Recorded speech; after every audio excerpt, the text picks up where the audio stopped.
You'll know you'll have it. You'll see Nehemiah, like one of my charms. It's gonna say Nehemiah with the Paleo Hebrew in it. So you'll know you had the right Nehemiah. There's only one spelled the way I spelled mine. Nehemiah. Skinny neck. Look at y'all king. Boy, come in, Jonah, bro. Send me some of that popcorn to fat me up, bro. All right, so y'all got his contact information. It's Facebook and it's YouTube. This our beloved brother. You usually hear him in the background on barbershop, chop shops, giving his edification. The brother, you know, we always crack jokes and, you know what I'm saying, but we also exhort, edify one another around here in the STL. Beloved brother, I've known him for over a decade, and been shoulder to shoulder, right along with a lot of other unseen brothers in the STL putting in work. So all praises. I see me live on Facebook and YouTube. Facebook for me is Malachi Maccabee, M-A-L-A-K-I, Maccabee, M-A-C-A-B-E-E. You feel me? You see a picture of the Hebrew up there as soon as you click on them. And on YouTube, of course, Honor and Humility STL. House of Zion Homeschool. Thank y'all for all y'all support. McKill's Dick Media, Yahoo, for all the support. You understand? Sector of the Nazarene is going down. I push in the building. Hey, man, we need to go ahead and get a nation a preview, man. You feel me? We got to go ahead and, you know, do a quick collab and get her done. I see my Akia King Queen in the building. I know who I am. Bless you, Sister Waddy P. That's my Akia out of Memphis. I see Shalom, Waddy. Keisha Davis in the building. Keisha, what up, Keish? 12 tribes in the building. My sister Seraphina. Shalom, she brew, all praises, glory, and honor. Hey, I told you kind of beat I need, man. I need something apocalyptic, man. I need to be rapping about Revelation or the Book of Daniel or something like that. Something to snatch you. You said, boy, let me hit repeat on this one. Listen to what this brew got to say. So let's get her done, though, bro. You know what I'm saying? A lot of the work is building up. And you know what I'm saying? I'm loving the work. House of Zion Homeschool opens up September the 4th. Dawiyad in the building, Shalom. Yalan Ben Israel, what it do? 12 Tribes Athlete, bless all you brothers. Let me click back over to Facebook, make sure everybody good over here, because I know Facebook be tripping too. But we all good. I see everybody in the building over here. Gregory Sean Patterson, Yahoo. Anaya, Avia. Al Judah, Moshe Mem Sheen. Look at him. He gonna spell Moshe name for real. Mem Sheen Hay. That's how you spell Moshe in Hebrew, man. Mem Sheen Hay. That's original. I like that. All praise and glory now to the Most High. We want to thank y'all for all y'all prayers and all y'all support. But what we got here is Tough Talk Tuesday. Me and Ruben did something. Ruben, we did something probably about a month or two back on Tough Talk Tuesday called Israelite Integrity. You understand? This right here is about the seed in stony places, basically being a fair weather Israelite. You feel me? Or having fair weather faith. Right there. You know what that is. As long as everything is going well, then you are well. You feel me? But a lot of people never bring into play the endurance factor. There's an endurance that has to go down. You understand? Yahoo. There's an endurance that must go down. You feel me? In order for you to obtain that which was foreordained for you before the foundation of the world. That's a whole nother topic too. We're going to eventually get into that. Chosen in the Messiah before the foundation of the world. You understand? Sector of the Nazarene, Yahoo. That's my T out of Memphis. So we're going to get into this right here. Anything else you want to say, Hebrew? Bring some edification to it. Oh, no. Just, you know, get some Tough Talk Tuesdays. If y'all got something y'all got questions about, the Bible got answers. That's right. You know what I'm saying? Bring it in. You don't be scared to go a little corner. Yeah, definitely getting it in. So we on YouTube, Mally Facebook, my Facebook. Yeah, we ready. We ready to rock. So again, this is not for the virgin of ears or whatever. You understand? Or those that are timid at heart. See, the scriptures are many levels. There's many levels to the scripture. Just because you comfortable at a certain spot don't mean we're not going to talk about it. You feel me? There's a lot of things. Being reborn, I was speaking about not that long ago. Being reborn is a lifelong process. It's certain things, it's certain things that may rattle your spirit right now. You understand that you must grow to embrace and grow to love and dealing with the scriptures. You understand? A lot of the beliefs and a lot of the so-called offenses that happen are only because we've been reared in the Babylonian system that has taught us backwards from what the Most High has instructed via the scriptures. You understand? Taught us backwards, man. Like we write backwards, we read backwards, meaning we think backwards. You understand? So what you may think is normal may not be what's normal. You see? So that's what the Tough Talk Tuesdays is about, man. Most High bless all you brothers and sisters, man. Appreciate your arms. You know, but that's what Tough Talk Tuesdays is about. So, you know, y'all got certain things that want to be spoken of. Now, you know, we got the War Ready Wednesdays, and I'm waiting on a brother that's a scholar in the 12 tribes of Israel. You feel me? The brothers on the one west side of thinking, they ready to debate this chart, man. And we need some brothers that believe that the 12 tribes in Africa and got all the support, got all the proof. Come on with it. You feel me? Let Israel be edified, man. So that's what War Ready Wednesdays. But on Tough Talk Tuesdays, we're going to strive to just feast from the scriptures and allow certain topics to be brought out that may be taboo to you. You understand? But just because you don't want to deal with them don't mean they're not in the scripture, or it don't mean somebody else ain't ran up on the scripture. You feel me? So it's just all about edification, man. You understand? So once again, thank you for your prayers and your support. I see this Tough Talk Tuesday, the seed in stony places, fair weather faith. All right, fair weather faith. A lot of us get into this understanding and this knowledge. And like the scriptures say, knowledge puffeth up, man. It's amazing to me. It's amazing how, like on Facebook, man, every day, everybody, like, why is everybody so angry, man? Everybody's arguing. Everybody's a scholar. Everybody's a priest. You understand? Everybody's a moray, huh? And let you know, though, man, how powerful a belief is. You understand? Beliefs are strongholds, man. They're strongholds. You feel me? And you better pack a lunch. You want to bring down a belief. You feel me? You got to uproot a belief out of one's mind. You feel me? And replant in righteousness. That's not no easy thing to do, man. It's not. It's not an easy thing to do. A lot of people get mad because somebody may view scriptures a certain way, or a sister may view scriptures a certain way. It's so many levels to it, man, that you're not going to bump into an Israelite to where you agree in everything he says. You're going to see something different, man. You feel me? It's a spiritual book. All right. So let's get into this Hebrew. We're going to start off in Matthew 13. We're going to read verses 1 through 6 first. 1 through 6. And then we're going to jump down. We got a lot of scriptures to bring forth today. Through the spirit and power of Yahweh Bashim, Yahweh Shah, the Most High, in the name of his son. We plan on edifying the Most High's flock, man. May the Most High bless all you brothers and sisters.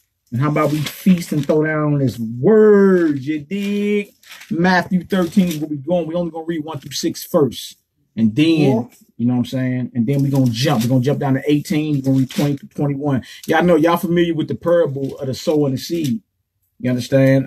We're focusing on the seed and stony places. We did the seed and thorns, the war against capitalism. You understand? This is about having fair weather faith, the seed and stony places. All right. So read 1 through 6 first, if you can. All right, boy, you need a different Bible. Read a little light, ain't boy, you can't deal with that Bible. I can get it. You can get it? We might. All right, so we're in Matthew chapter 13. We're going to start in verse 1. You can deal with that, brother? Yeah, it'd be that better. Take this month scripture. I get this one. All right, you go. All right, we'll start in Matthew 13, verse 1. Let's get it. The same day when Jesus, Yahweh Shah, out of his house and sat by the seaside, and a great multitudes were gathered together unto him, so that he went into the ship and sat, and the whole multitude stood on the shore. So extrapolate what's going on. It's multitude. It's thousands of people. Upper hundreds, close to thousands of people. At times it was 4,000. At times it was 5,000. Multitudes. The Mashiach, the Messiah, goes into a ship where everybody else is standing on the shore, and he's about to teach this entire multitude. Impossible. He was speaking like diddly do, neighbors, love you. He spoke with a mic voice. Impossible. He was speaking like Joel Osteen. He had to been speaking with authority, man. For multitudes of people to be edified. All right, come on, now, let's get it. Verse 3. Yeah. And he spake many things unto them in parables, saying, Behold, a sower went forth to sow. And when he sowed some seeds, fell by the wayside. For any of you all that are first-time listeners, a sower is a farmer. It's a farmer, someone that plants seed. You understand? Now, he's on his way to plant seed, but as he's going, seeds are falling by the wayside. Meaning the seeds are falling out his little satchel, his little bag that he got the seeds in. As he's traveling, some seeds fall by the wayside. All right, go ahead, Doc. Verse 3 again. Verse 4. And when he sowed, some seeds fell by the wayside, and the fowls came and devoured them. Some fell upon stony places where they had not much earth, and forthwith they had sprung up because they had no deepness of earth. So some fall by the wayside, or some are spread or scattered by the wayside. All right, fowls come, eat them up. In this instance, these seeds fall among stony places. They have no deepness of earth, right? And forthwith they sprung up because they had no deepness of earth. All right, come on. Verse 6. And when the sun was up, they were scorched. And because they had no root, they withered away. So they grew. It seemed as if they grew, right? But there was no root. They sprung up. It looked on the outside as if, okay, that's a person with strong faith. It's a person that believes, right? But there was no root. So what do we learn from this one? That something could appear to be righteous. Something can appear to be right. You understand? But the only way that you'll know if it's of the Most High is if it goes through something and it stands. That's the only way you'll know. Because something could appear to be growing. It grew. It just had no deepness of earth. It never took root, but it grew.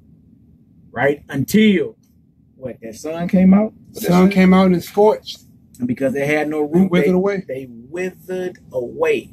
It don't mean they physically died. If you look at this spiritual or physical, just means they faith withered away. Yeah. Yeah, that belief. That's why faith is so important, right? Jump down to verse 18. And look, and we got an example in Israel, right? Israelite came to the knowledge out of St. Louis. You see what I'm saying? A lot of y'all know him as Chingy, right? Brother Howard from the west side. You know what I'm saying? I know him. You know what I'm saying? Came into this knowledge, was wholehearted, bang hard, even made a song. And you know what I'm saying about, you know, Israel. And man, look, I don't know what he ran up against, but it shook him. It took it right out of him. Right. Right out of him. Read verse 18 for me. Verse 18. Yeah. Hear ye therefore the parable of the sower. Hear ye therefore. This is the breakdown of the parable that we just read. Jump down to verse 20 and 21. But he that receiveth the seed in stony places, the same as he that heareth the word. Right. And anon. With joy and receive. Anon means immediately. Anon means immediately. They hear the word and immediately with joy they receive it. This is someone that hears the truth and the light turn right on with them. As soon as they hear it. You know, ran to brothers and sisters like that before. I knew it. I knew it. Right? All right, come on, Hebrew. Right. My Jamaican brethren. Verse 21. Yet has he not the root in himself, but dureth for a while. Now, he only endures for a while. Endurance is a cardiovascular term. And everything you must endure, man. And everything you must go through the ups and downs to receive a reward. Right? Go ahead, Op. For when tribulation or persecution arises because of the word, right, by and by, he is offended. Jump over to Mark chapter 4 for me. Mark chapter 4, read 14, 16, and 17. When tribulation arises because of the word, right, by and by, he is offended. And then what he end up doing, he end up drawing back, Daddy, baby, choo-choo. Love you, girl. You understand? He or she ends up drawing back or becoming offended because there was no root, man. And this is a seed that you should not be aiming to be. You don't want to look like you somebody, you understand, that's strong in this, that's faithful in this, that's growing in this, but you really have no root. The first sign of danger, you understand, you done tucked tail and ran home. First sign of tribulation, the first sign of you having to go through something that's not comfortable for you, you get offended. And your level of devotion decreases, you see? You can't be a fair weather Israelite, man, or have fair weather faith. That'll destroy you. So you can look like you're growing. It could be looking good on the outside. Yo, shalom. You feel me? But the true test of character, the measure of your true spiritual potential, is if you can sit in that hot seat and take that. You feel me? See, a lot of y'all are compromised, right? So what happened is, like an example, Thanksgiving will pop up on you. You know what I'm saying? And then your family be sitting there talking or whatever. And they know you just starting this new walk, but you ain't solid. So pass over there eating chitlins, pork and ham on the table, and then they going in on you. Going in. You know what I'm saying? Because you ain't, you know, solid in faith as you thought you was. You give in and fade away. You see what I'm saying? Y'all will fade away because y'all ain't strong in the faith. Another thing too, man, if you just getting this knowledge, true enough, it says you a nine, you excited, you know, you all in. You know what I'm saying? Sit back and taste. Soak it in, learn it some more, man. Because listen, when you go out there, man, you got to have tough skin dealing with this walk. That's right. You got to. Because they going to come and attack your belief in your stronghold. You know what I'm saying? On my YouTube, I got a video of a daughter who spoke against not letting her daughter do Christmas and stuff no more. Her own sister is on Dr. Phil going in on her because she won't let her daughter keep pagan holidays no more. Yeah. That's part of it, boy. You gonna get that. Hey, You'll be drugged through the mud. Here come Moses. Here come that Bible. Everybody, and then realize too that your life is gonna be heavily scrutinized, man. Everything you do is just like it's blown out of proportion. Everything you do, and it may seem like it's just so much hell you catch it, man. You understand? But realize, Israel, is for you to realize your full spiritual potential. It's character building. You must endure in everything, right? Right? Don't you got to endure on your job? You have to endure these so-called off-season workouts just so you can look good during the season.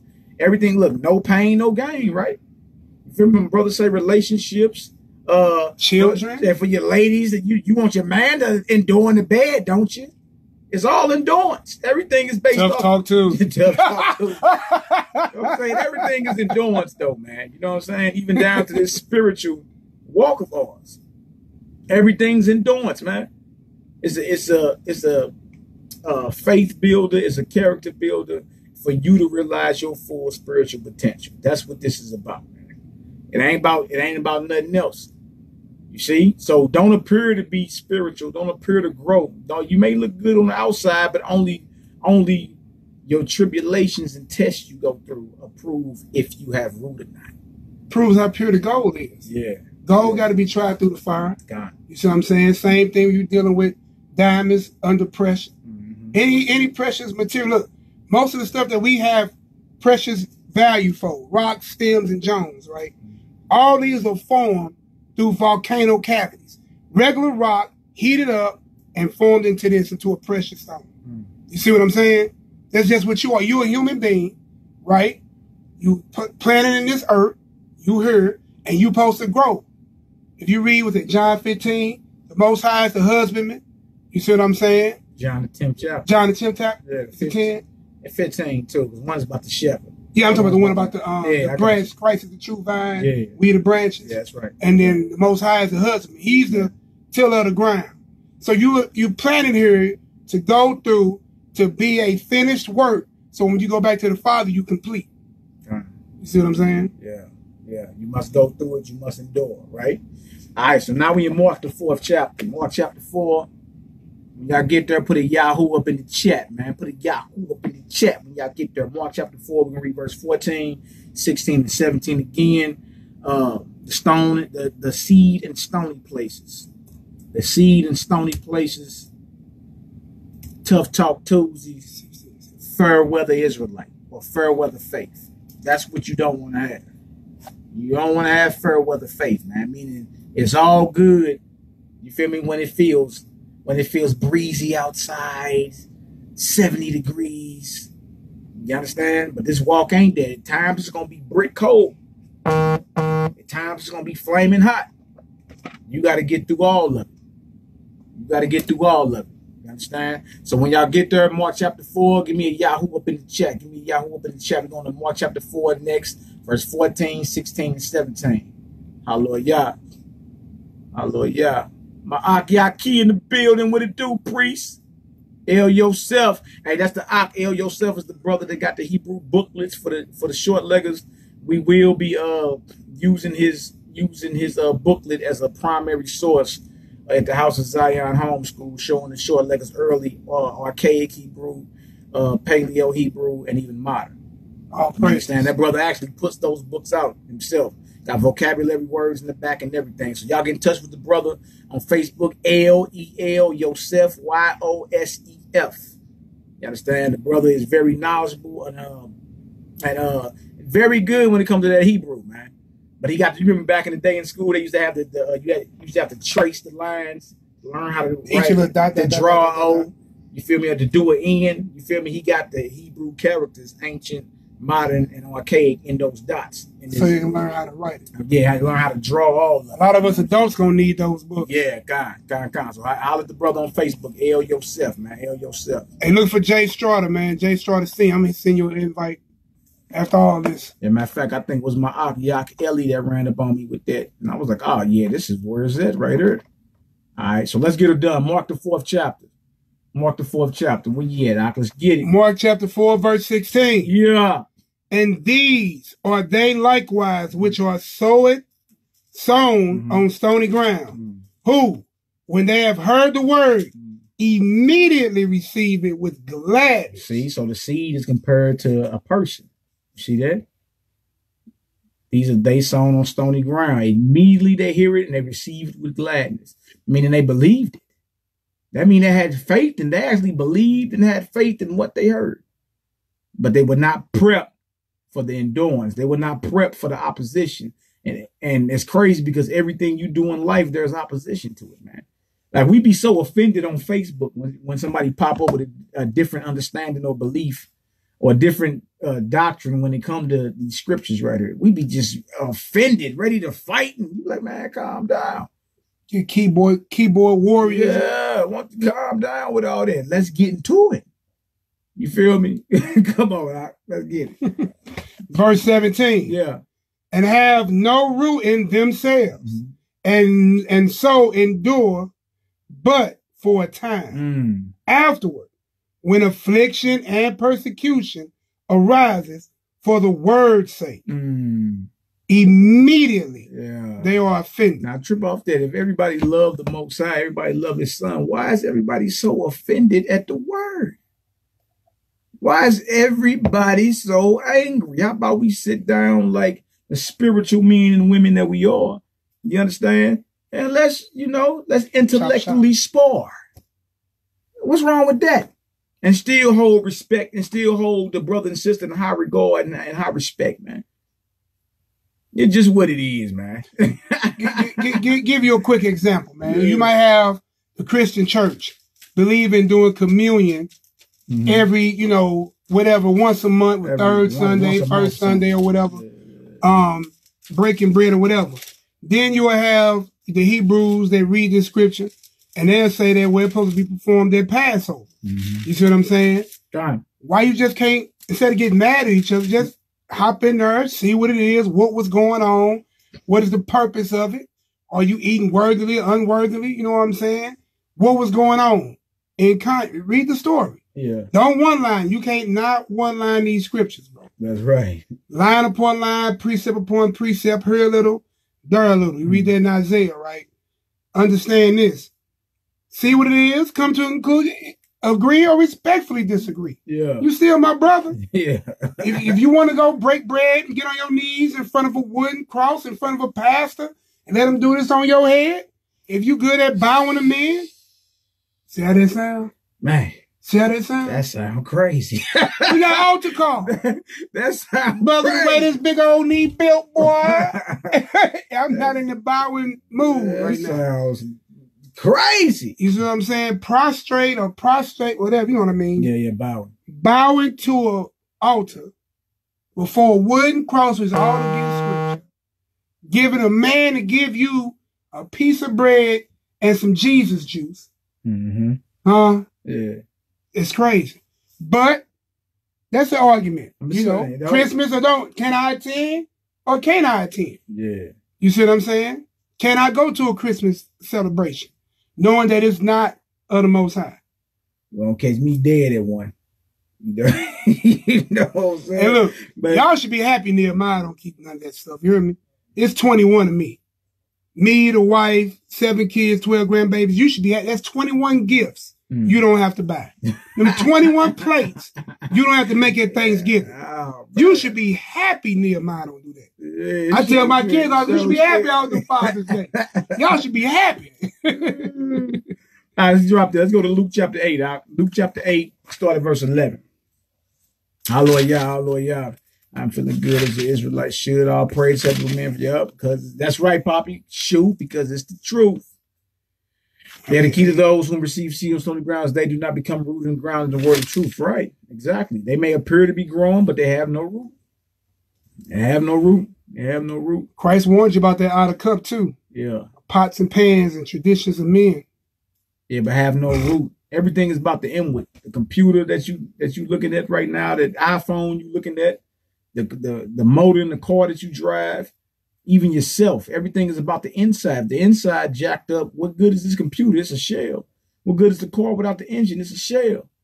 You understand? What good are you without the spirit and breath of the Almighty? Nothing. A broken shell. All right, let's get this. Luke 8. Luke chapter 8. Let's read 11 and 13. Luke chapter 8, 11 and 13. Tillman of Judah.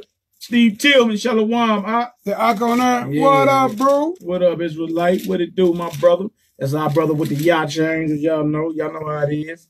Brother with the yacht chains. I got a little different chain on there. I'm trying to look something different, Till. Look something different. Okay, Shalom. Big J Mally getting them getting them lashes, Hebrew. That's my IPL, Judah Black out of what KC. Up, Biden? Kevin Bowman on Facebook. Now that's you too. He on Facebook too, though. Yeah, he on Facebook. Judah Black, Judah BLAKC, the world renowned producer. Hit him up for some beats, y'all. Hit him up for some studio time, whatever, man. The brother gets down. All praise. All right, let's get it. Yahoo! Luke chapter 8. Let's read 11 and 13. Again, the seed in stony places, fair weather faith. Right? Hebrews. Don't have fair weather faith. Your faith is strong as long as the weather feels good. As soon as you go through some type of opposition, there's a problem. There's a problem. All right, let's get it, Hebrew. Luke chapter 8, verse 11. Yeah. Now the parable is this. The seed is the word of God. The seed is the word of the Almighty. Right? Then we see that the seed was also referred to as somebody that either fell by the wayside, stony places, thorns, or on good ground. It's going to come together. All right, come on now. Verse 12. Yeah. Those by the wayside are they, the person, that hear, then come the devil, and taketh away the word out of his heart. What's it say? Least they should believe and be saved. You see that? Lest they should believe. So it's all about faith, right? You're not rooted. You're not rooted. All right. As soon as you heard it, here come the evil one. Here come the doubt. I don't believe that. All right. Come on now. Let's get it. On verse 13. Yeah. They on the rock. On stony places. They on the rock. Come on. Are they which, when they hear, receive the word with joy. Yeah. And these have no root, which for a while believe, and in time of temptation fall away. In time of temptation, they fall away. Fall away. You see? So your faith is very precious, man. Your faith, this thing of ours, you understand? The thing that the Most High took time out to call us from his fiery throne in the heavens, this is very precious. You feel me? And of course, no affliction or no tribulation feels good at the present moment. Just like, you understand, when a woman has a child, it don't feel good while you pushing that baby out. But here comes joy once that baby is out. You understand? Pain, forgot all about that quick. Yeah. It's just what it is, man. So you can't be that in this walk. You're gonna go through all the ups and downs, the roller coasters. There's never a dull moment in Israel since the day that I believed. You feel me? You're talking about over a decade. No, man. There's always something. You understand? It's just character building, faith strengthening. That's what it's about. All right. So our aim is to what? Not be this fair weather Israelite or have fair weather faith, to be this seed that fell on this rock. That's our goal. You understand? And the things that you go to, dang, again. again? I gotta go through this again. I mean, you didn't learn it the first time. Yeah. Watch your mouth. It's all good as long as you learn something. You're supposed to learn something from your situations and grow and get better. All right, was you done with that? Yep. All right, I need Acts 14. Acts 14, 19 through 22. Acts 14, 19 through 22. All praise to the Most High, God, owner, creator, and possessor of all things, Yahweh, El Elyon. I want to go into this word, this phrase, receive seed. It's G4703 out the Greek, and the word is sporos. Sporos, right? And as we go down, we see, remember, receive seed, right? It says seed, use seed 4 times, seed a sown 1 time. Outline of biblical usage, a sowing. So this is action, all right? Seed used in sowing. We're going to get down to Strong's definition, right? Now watch the Strong's definition. Strong's definition, a scattering of seed, i.e. concretely seed as sown or seed. So it's a scattering. When you hear the words, because somebody is scattering the word. You like feel this. Yeah. Somebody's scattering the word like seeds.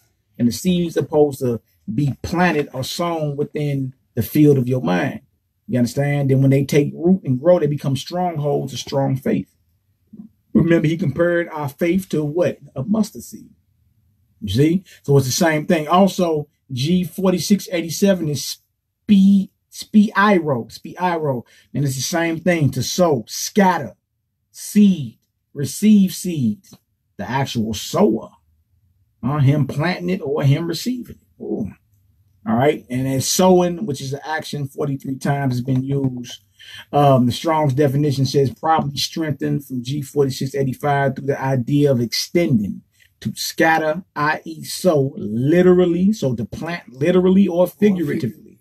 Sow, sower, receive seed. That too. Metaphor, I missed that, my bad. Metaphor of proverbial sayings. So it's not just literal, it's figurative. That's what we want to bring out. Okay. It's a good way to use a metaphor. Yeah. You can look at it on so many levels, right? Down to the harvest at the end of the world. Us being seeds of the Almighty, you understand? Relating it to our faith. We heard the word, food for thought.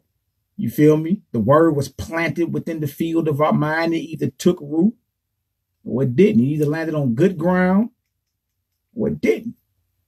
You understand? So all praise and glory now to the Most High for the understanding. Now let's go into some of these tribulations. Because remember, it said that when tribulation arises for the word, by and by what? He's offended. I mean, I didn't sign up for this, right? Right. I didn't sign up for this. I get my head cut off. I gotta die for this. I gotta get mocked. I gotta get tough. Man, look, the mocking is light work, y'all. What was that movie with Demi Moore, The Seventh Seal? Was it The Seventh Seal, Seventh Sign, or something like that? There was a movie with Demi Moore in it, right? Right. And apparently she was supposedly alive at the time of Christ, right? And the man struck Christ and asked, would you die for him? You see what I'm saying? She dropped her water. Oh, yeah, you have to find that movie. That sounds interesting. Yeah, The Seventh Sign, man. Yeah. And so she chose not to die for him. You see what I'm saying?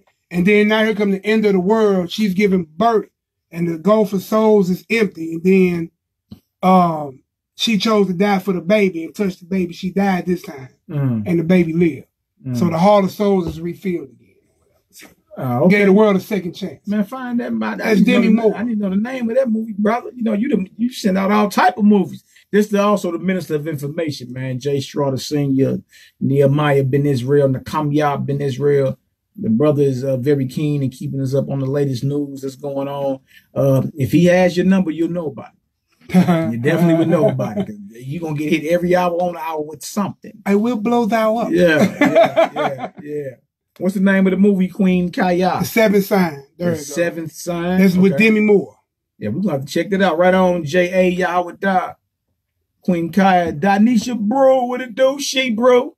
That was a good movie. Yeah. Servants with a sword. All right, y'all. We in Acts the 14th chapter. Give us a Yahoo when y'all get there. Acts 14. Well, y'all flipping. Tell you what your brother, man. My red letter's a little dim. So his brother having a little hard time. But we're in the dark color chapter now. I'm good. Yeah. Like, well, Acts 14. He bought that sword over here. Really talking some. Oh, man. All right, Acts 14 now. Acts 14. That's how your brother do it. We're going to read 19 through 22. That's how your brother Y'all know how we get down, man. Here to tell you, I brought the book. Yeah, I brought my own trouble. He came in all happy. You know what I'm saying? Had it cuffed like he going to school. You did? Yeah. Oh, man. That ain't funny. Okay. That ain't funny. Sorry, that ain't funny, man. Hey, man, I might have to look that movie up tonight. Bro, it's a good one. That's a good one. I'll check that on out, bro. All right, let's get it. All right, so we're in Acts chapter 14, starting at the 19th verse. Yeah. And there came thither certain Jews from Antioch and Iconium, and persuaded the people, and having stoned Paul, drew him out of the city, supposing he had been dead. See that? So for this truth, for the testimony of a Mashiach, Paul was persecuted, went through the tribulation. You understand? And he was stoned. They actually thought he was dead. If you ever seen someone die before, you know what it looks like to see someone give up their last breath. You understand? So the fact that he got stoned and people suppose he was dead, that's a serious sight. And they don't stop stoning until they think you did. Yeah, you feel me? That mean they saw you expire, man. You understand? Supposing he had been dead for this.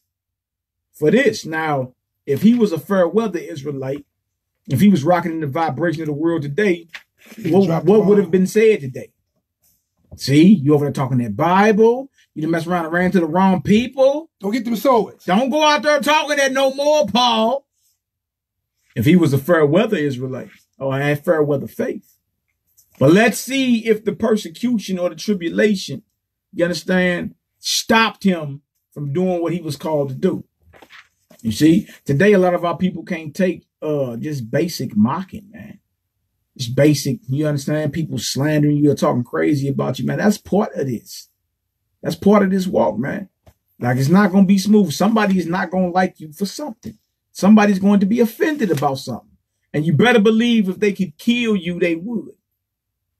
You see, back in that day, based off one's belief, you could be put to death. So you really had to believe what was being said off your mouth, man. Today it's different. Y'all know it. People say things all the time and never fulfill what come off their lips. You see? All right, so they thought the brother was dead. Come on, Doc, let's get it. Verse 20 of Acts chapter 14. Yeah. Howbeit, as the disciples stood around which were at Jerusalem, and so were the churches established in the faith. You didn't skip 20, 21, 22, Acts 14. Oh, bro, for the 2 pages. Yeah. Some ain't sound right. Big hands, bro. Big hands. Some ain't sound right. Israelite, take the time. And go back. Start at verse 20 again. Yeah. Howbeit, as the disciples stood around about him, he rose up and came into the city. And the next day he departed with Barnabas and Derbe. Yeah. And when they had preached the gospel in the city and had taught many, they returned again to Lystra, and Iconium, and Antioch, confirming the souls of the disciples. So he has to confirm who are still in the faith. Why? Why does he have to confirm, you understand, or give an accurate count of who's still riding with the truth or not? It's because persecution makes numbers shrink, right? If you saw that brother get stoned to death, or you saw the brother get shot up and almost killed because he was speaking this word, unless you were real strong in the faith, you understand, you'd have fell off. You'd have been like, I didn't sign up for this. That's exactly what you were saying. I didn't sign up for this. And then those in your ear would have said, what? Yeah, you crazy. Get off them street corners. Stop teaching that Bible. You understand? But this brother was fully resolved. Now, he wasn't in the house hiding, man. That brother had to be outside. So check this out. It said he went back to the city. Yeah, back to where he Then he hit up 2 more cities. Yeah. But listen, not only did he, and that lets you know he died hard for this truth. Yeah. You know what I'm saying? So when that persecution, he clearly is not a fair weather Israelite, exactly, or a stony ground Israelite. That's right. This brother took stones. Yeah, for y'all that don't understand the writings of Paul, because a lot of brothers will go in there and try to twist his writings, and then you look up and they try to call him a sellout or whatever. But this don't sound like no sellout right here. This brother almost died. The last time y'all took a brick for something y'all believe. Yeah. Let alone if you was playing around. Eventually, you'd have been like, well, I was just playing. Time's out. Time's out. As soon as that first pitch. Yeah, I was just playing. As soon as that first brick, that corner, that brick, boy, skinned that head. Oh, man. Bro. Time's out. I was just playing. What had happened was. And then, see, look, and you know, you Israelites get creative with throwing. Yeah. Y'all Hebrews put that one finger on that rock like that. Boy, put that little twist. Yeah, throw a curveball. Throw a curve brick. Oh. Yeah. Yeah, so we had to confirm the souls of the disciples, man. Right? All right, what did it say, bro? Side on you hear me? All right, we're at verse 22. Yeah. Confirming the souls of the disciples and exhorting them. So he's building them up. That's right. To continue in the faith. And that we must, through much tribulation. Some tribulation. Much tribulation. Yeah. Enter into the kingdom of God. Through much tribulation we enter in, man. It's an endurance type thing. Just like with precious metals. Everything precious come out the earth. You understand, bro? It's the same exact thing. Everything must go through its pressure. Everything must go through something in opposition or adverse. You understand? So you can realize your full spiritual potential. The Most High already know those who are his, man. He already know. I know at times it get hard, man. You slip in the flesh, you mess up, and you be like, dang, I ain't even worthy. Hey, get up. Don't get stomped out. That's the trick of the adversary. Get up and keep banging, man. That's the trick of the adversary. Keep you down, keep you all sad, man. Get up and keep banging on this beast, man. That's what you're supposed to do. And remember, man, look, the Bible is full of personal stories. You know what I'm saying? Excellent point. Bring it out. See, the Bible is full of personal stories so that you can be edified and learn. Like, sometimes we were talking, like, you think David really wanted you to know that he had Uriah the Hittite killed so he could knock off his gal? Oh, man, you see what I'm saying? Not only Do you think Saul wanted you to know he dealt with some necromancy and he supposed to be the king of Israel? You think he wanted you to know that? Yeah. Do you think, you know what I'm saying, that Abraham wanted you to know that he had to send his woman away, you know what I'm saying, his child, because his other woman was tripping? Yeah. You see what I'm saying? Yeah. The Bible is full of those. Look, go back and read these testimonies, man, and be encouraged. Go back to Job. The first thing that the devil hit that boy with was took his kids from him. Bro, that would have changed the game for most of you Israelites. Right. I ain't gonna even lie, bro. I ain't gonna sit here and say I'm the solidest. Bro, I'd have been shook. You see what I'm saying? He lost his wealth. He lost everything. To the fact his women even told him, man, don't you roll over and curse God and die. And he said, you foolish. Yeah, you speak as a foolish. Boy, you speak foolish. Yeah. Said the Lord giveth and the Lord taketh. Blessed be the name of Yahweh. You see what I'm saying? So ain't nothing in this world is ours anyway, bro. Everything we give in stewardship. He gave us stewardship over this planet, over our children, over our wives as men. You know what I'm saying? And everything. If we don't act in that power, connected to that power, then we off. Yeah. So I'm saying, so go through it. Listen, man, you're talking about a God, right, that has so much love for you that he sent his first creation, his son, to come down. You know what I'm talking about? And endure the worst tribulation on planet. Whipped, spitted, ridiculed, turned against, betrayed, and died. Some of his last words was, forgive them not. No, forgive them, for they know not what they do. Yeah, forgive them, because they don't even know. You see what I'm saying? Like a lot of character. Now, we don't know how that charge going to lay on them in that day. We don't know. You see what I'm saying? All I'm saying is, man, we can't even play with this, bro. It's that serious. Why? Listen, if you going to go all in, you'll go all in for a streak. Yeah. You'll go all in, you be banned, cripped out, blood out, all that. You know what I'm talking about? And then look, ain't none of them cats got no retirement funds for your family, no funeral costs for your asses. You know what I'm saying? And they gonna shelter and feed your kids when you gone. Then you down for a street or a block that you don't own. That's it. I mean, it's just what it is, bro. You're gonna endure what you're gonna have to endure, but the reward is greater than any reward You see what I'm saying? You believe in your 401k. They can steal your pension. Illinois right now, they firefighters and they police department might not even get no pension. You see what I'm saying? For all the years they put in and the service they put in for that city, that state. Yeah, you went hard though. You see what I'm saying? But what if you went there hard for Christ and the Most High and you died? Could you imagine the streets of gold? What about your mansion? What about your eternal salvation? That's your greatest investment. Because you're going to lay this body down. You was born, father's seed, planted in your mother, her earth. You grew, fruit, came out, birth. You see what I'm saying? Now you plant, you become the tree, you plant seed. You see what I'm saying? It's an investment. Invest in your eternal life. Because death coming. Guaranteed. So, guaranteed. What's your greatest investment? Your soul or your flesh? Personal decision to make. Makes sense. Moses said, through much tribulation, enter into the kingdom of Yahweh. You understand? So the pressure and the tribulation and trials is a promise for those who choose to pick up this sword and fight in this spiritual warfare, man. That's a promise. We do ourselves a disservice thinking any other way. Do yourself a disservice, man. You feel me? Because these scriptures never said you was finna ice skate into the kingdom all smooth to elevator music. That's right. It never said that. They did it to him. They do it to us also. Let's get this go for one chapter. Acts 15. Acts 15, 25 and 26. This is one chapter, Zion. Acts 15, 25 through 26. And all praises to the Most High for allowing us to come together and throw down on his word, man. You know what I'm saying?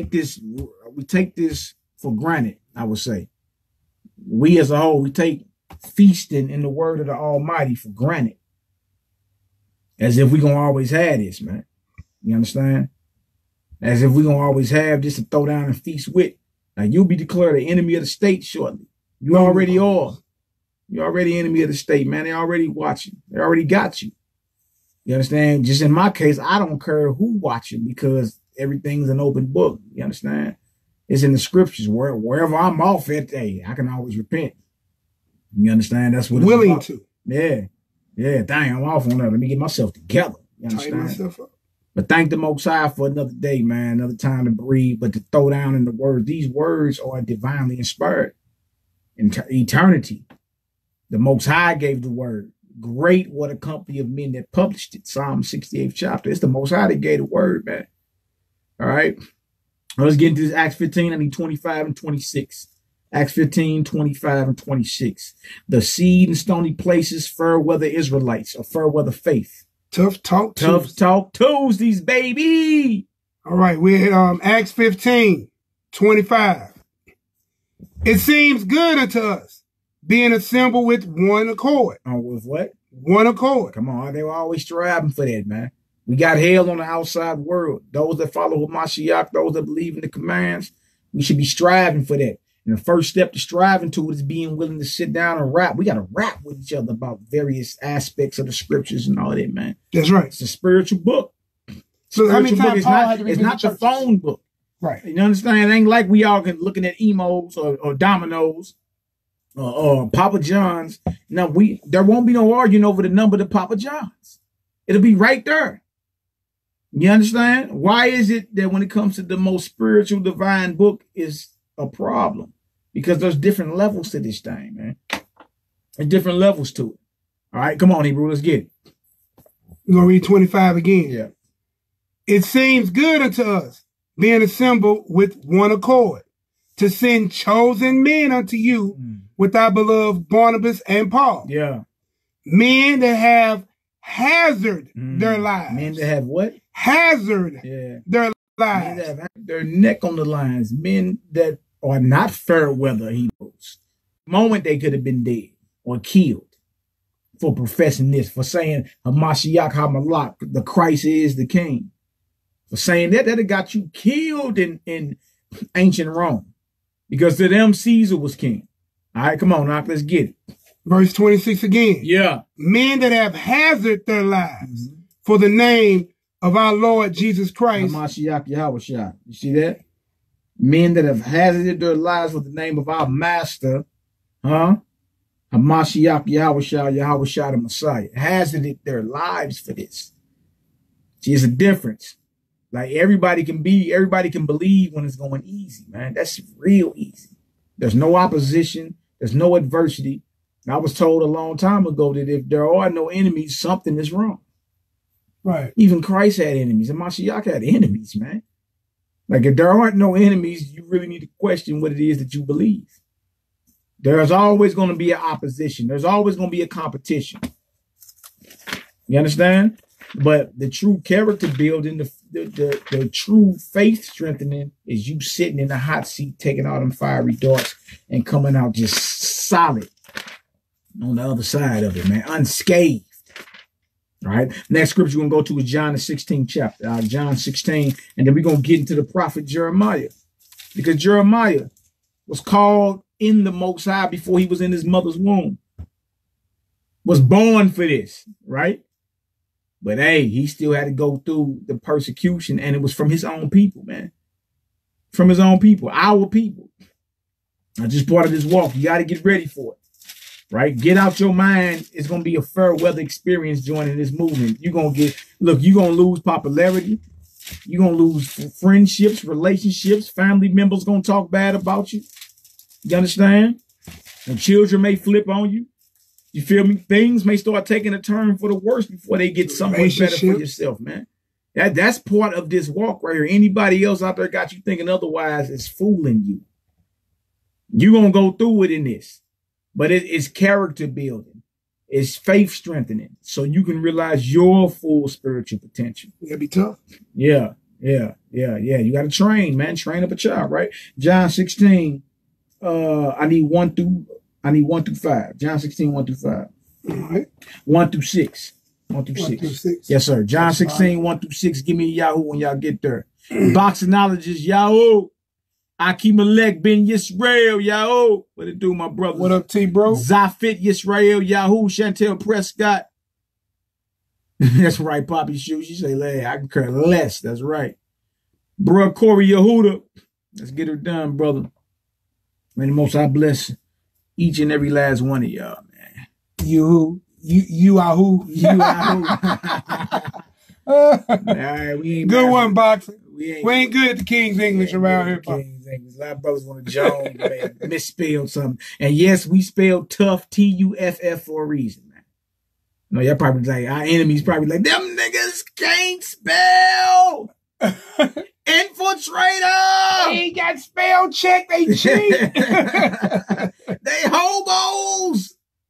Let's get them dirty, bro. All right, we all learned. John 16. John 16. Oh, boy, I messed you Hebrews today, buddy. Boy, I love my people, man. It's all good. Kind. Let's get her done. John 16, verse 1. Mm-hmm. These things have I spoken unto you, that ye should not be offended. They shall put you out of the synagogues. So that's part of it. The synagogues is where you used to go to hear the law and the prophets every Shabbat. Today you get put out of churches. There's many Israelites that went into people's churches and spoke and been putting out. Coming straight out the Bible, scripts and verses. But remember, this is the Messiah, the King of the Israelites, talking to Israelites about how the Israelites going to treat them. Exactly. You know, say being put out the synagogues. Christianity wasn't even invented then. And Greeks wasn't in synagogues. So this was about the belief in the Mashiach, man. You understand? The belief in the Mashiach. Hamashiach was being proclaimed in the synagogues, all the established synagogues, not only in Jerusalem, but outside of Jerusalem. From what they call the laws, the Torah, that had been established all throughout the known world. You understand? So then brothers was going into the synagogues amongst other Israelites and proclaiming Hamashiach and using the Torah to do it. So based off our belief in him, we were being by our own people, being put out of the very place where we used to go to get understanding. You getting put out of there. All right, go ahead, let's get it. Verse 2 again. Yeah. They shall put you out of synagogues. Yeah. Yeah, that time cometh. Come on. That so whosoever killeth you, whosoever killeth you, will think that he has done or doeth God's service. He think he's doing Yahweh's service. He that killeth you. And that's why I said it earlier. If people could, they'll lay you down for this, man. See, you in an illusion, a false setup, a smoke screen of what they call freedom of religion. It's a smoke screen. You understand? It's a smoke screen. It ain't gonna be freedom of religion real shortly. Whoever believe what we believe, you already declare the enemy of the state. So it's really not a freedom of religion. It's just going back to the ancient world that your leaders were put in position by those who gave them authority to kill you if need be, to keep the little Negro problem down, to keep the belief in the Mashiach, the Nazarene, keep him down. They gonna think they doing the will of the Most High. Today you get spiritually killed. People slander you, talk bad about you. You feel me? Judgments are arrived there without 2 or 3 witnesses, stuff like that. You understand? But the physical tribulation is coming back around. So he was warning the disciples, for my testimony, you're going to be getting killed for this. You're going to get put out of the synagogues. All right, go ahead, Doc. Verse 3. And these things will they do unto you. Yeah. Because they have not the Father nor me. They know not the Father nor me. They're going to do these things to you. And these are people who believe they are spiritually correct. These are people that believe they worship the God of Israel. But he's like, look, if they coming at you, if they coming to kill you and put you about the assembly for this word right here, they don't know the Father nor me, man. You feel me? That may be a hard pill to swallow for some of those that believe otherwise. All right, you got what else you got out? No, I was just saying, y'all saw this in history. The Catholic Church could have swore they were the authority of Christ and the Most High.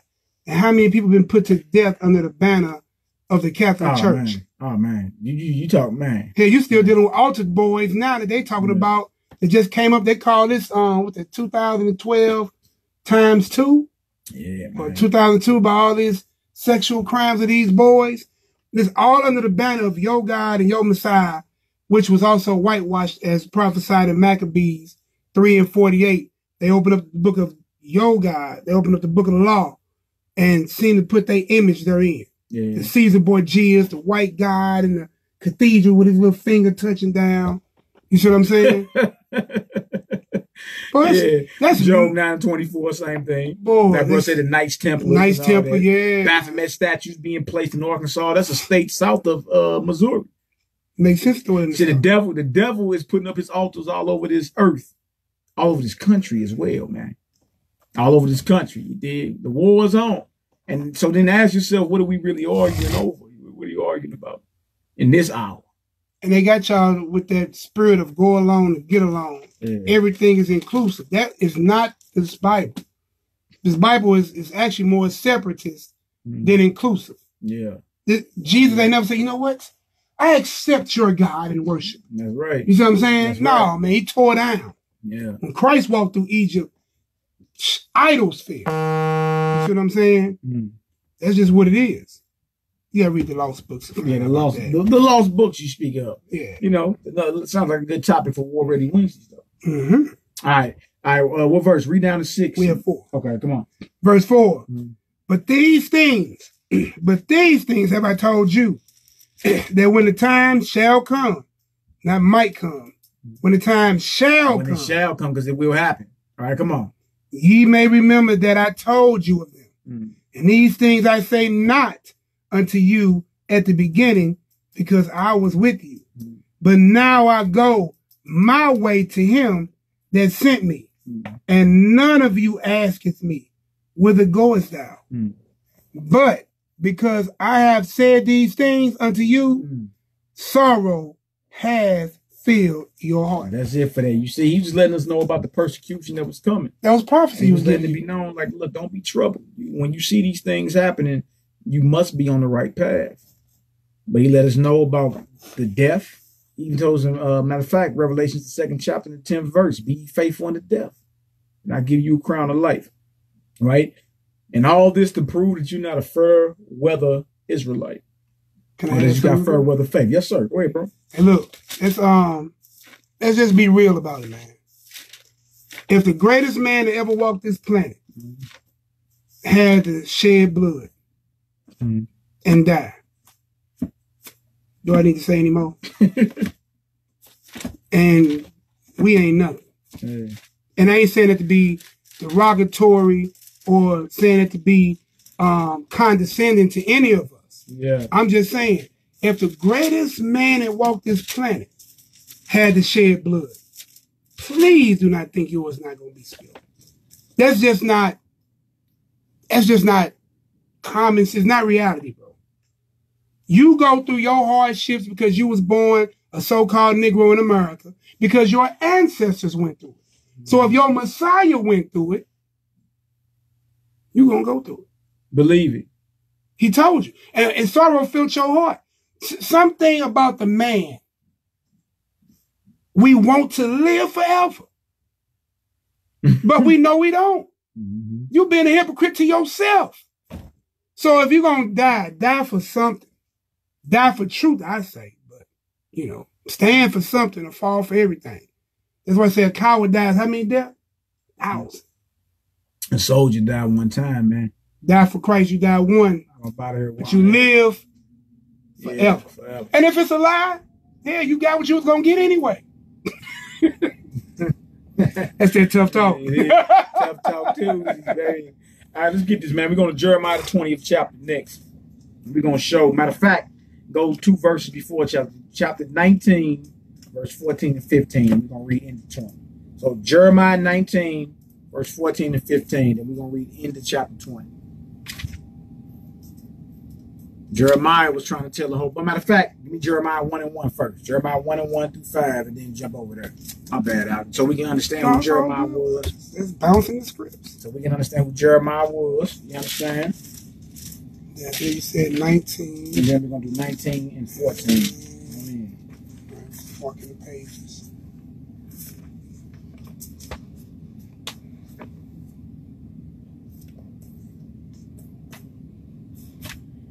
All right, so we're going to go to Jeremiah 1. Yeah, we're going to read 1 through 10. Jeremiah 1, 1 through 10. All right, y'all give me a Yahoo when y'all get there. And then we're going to go to Jeremiah 19. Jeremiah 19. We're going to start at 14 and read into chapter 20. All right. All praise to glory and honor. And this is a brother, a prophet, inspired by the Most High Yah, who the Most High clearly said he was dealing with before he was even formed in his mother's belly. See, but he was not exempt. He was not exempt from the tribulations. Because when you call by the Most High to speak his word uncompromising, if someone is in a different belief of that, or a spirit is contrary to that, and they are in position of authority, yeah, you're going to catch some type of hell from the pot. You better believe it. All right, so Jeremiah, the 1st chapter, right? Nobody died a good old death. People got killed. A lot of our people did, man. A lot of our people were burned in caves. Yeah, a lot of people laid down. See, what people want you to focus on is certain brothers that did die of a good old age, like Abraham, 175. You feel me? Like Methuselah, 969. But you balance out when you read the scriptures, there were other brothers who actually, and sisters, who actually had to die glorious death. Leave up out of here, you understand, and what you would call something horrible. With a corner wide, you'd be like, dang, they got burned up. Isaiah was sawn in half. Jeremiah was thrown in prison. Yahweh was crucified. You know what I'm saying? That, you feel me? In the first, see, those are the stories that actually are faith builders. You need to read that. Like, just because something's in the scripture and you don't agree with it, don't mean it goes away. It ain't gonna go away just because you don't like it. You understand? Pray to the Most High and ask him to give you understanding on the situation. You feel me? And pull up out of it as much spiritual substance as possible, man. You understand? And one brother asked, well, how do you know when the debate that calls? That man, pull the brother aside and rap to him. But like, look, man, I heard you say the scriptures say this, bing, bing, bang. And you never know. You may be able to increase his understanding or something. But realize this, the increase comes from the Almighty. When you spar spiritually or intellectually, the war ain't won all the time at the first battle. You understand? Long game. Sometimes you got to be ready to straight, shoot it out with this brother to make sure, you understand, either one of us is getting edified in this. That's the love you have for your brother. You want him as sharp as you. You see? All right, Hebrew, let's get it. So you got long game, long suffering. Yeah. Yeah. Jeremiah chapter 1, verse 1. Not mocking him just because he may not be on the level that you on, or he may see it different. All right, well, that's right. We got to get that done, man. And look, sometimes the way you come off, nothing. Some of y'all ain't got no tact. Today y'all say no filters. Yeah. But if you come off, with that, nigga, yeah, you lost them. You lost them because you put it out there in a bad vibration. You know what I'm saying? And understand, things moving vibration. That's a whole nother lesson. Vocal cords, eardrums. You got all kind of things. You're a walking, living cerebellum. You see what I'm saying? Yeah. See what I'm saying? The Most High spoke. Let there be. That vibration went out. It was called the Word. Who was that first creation? The Word. All right. So I'm saying, you put out that vibration like that, bro. You lost them before you got them. But instead, you could have inboxed them, especially on Facebook. You could have inboxed them. Say, hey, brother, I saw what you had posted, man. I'm kind of a little disagreement, long suffering exactly. Little disagreement with you, you know what I'm saying? Have you looked at it from this perspective? And drop them some script. Or listen, you could call them on Facebook Messenger. And if he accepted, and listen, you ain't got to lose each other's privacy or numbers at all. Hell, you ain't even got a video chat, just voice chat and dialogue with your brother. And then if you gain your brother, you got him. That's the whole goal. Our job ain't to lose people, it's to gain. But understand, we know it's a remnant anyway. The Most High never dealt with quantity. He only deals with quality. God. That's just it. So, go into this Jeremiah 1:1. He said, where can we read about the deaths of the 12 patriarchs? Yeah, no doubt. In the 12 patriarchs, right? The death of the 12 disciples, you can Google them online. It'll blow your mind how all of them died a violent death, actually. Even John the Revelator, they tried to throw him off a roof. They tore a feather him and threw him off a roof. He ain't died, so they exiled him to the island of Patmos to work in the salt mine. And that's when he caught the vision of Revelation. You feel me? But government was hunting the disciples, man. Hunting the true believers. It's the same thing that's coming back around. Even Nero burned Rome and blamed it on the Israelites that followed Hamashiach. See, so what's the same thing? Total Rabbi now for putting that out there. Yeah, gone. All right, let's get it done. All right. Jeremiah 1:1. The words of Jeremiah, the son of Hilkiah, the priest that were in Anathoth in the land of Benjamin. So Jeremiah was a priest. A lot of people ain't know that. Jeremiah was a Levite. A lot of people didn't know that. This is a Levitical. He ain't only a Levitical priest, he's a prophet. Okay, father named Hilkiah, huh? Boy, I know your daddy. you know how many times he probably heard that growing up. All right, come on, Doc, let's get it.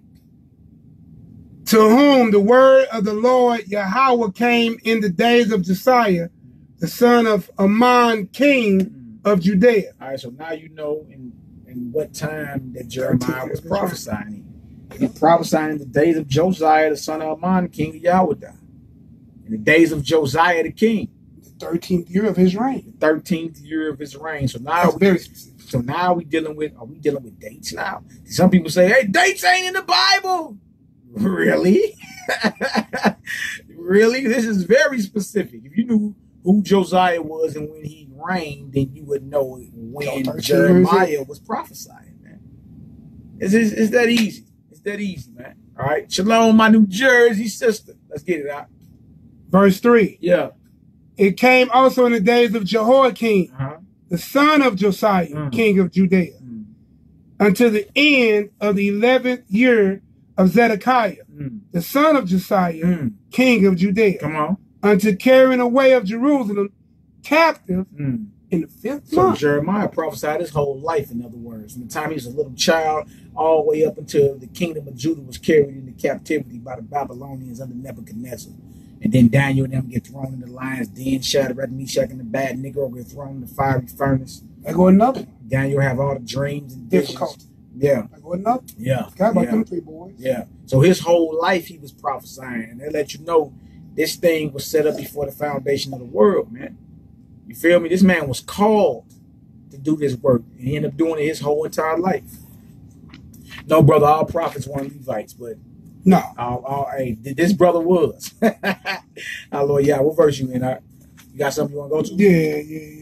Yeah. Now, come, y'all got something you want to share with the family? Hit that Daniel 9 and 10. Daniel 9? Yeah, I'll keep this one, man. I got you. I keep. And you understand Daniel coming right behind him. You know what I'm saying?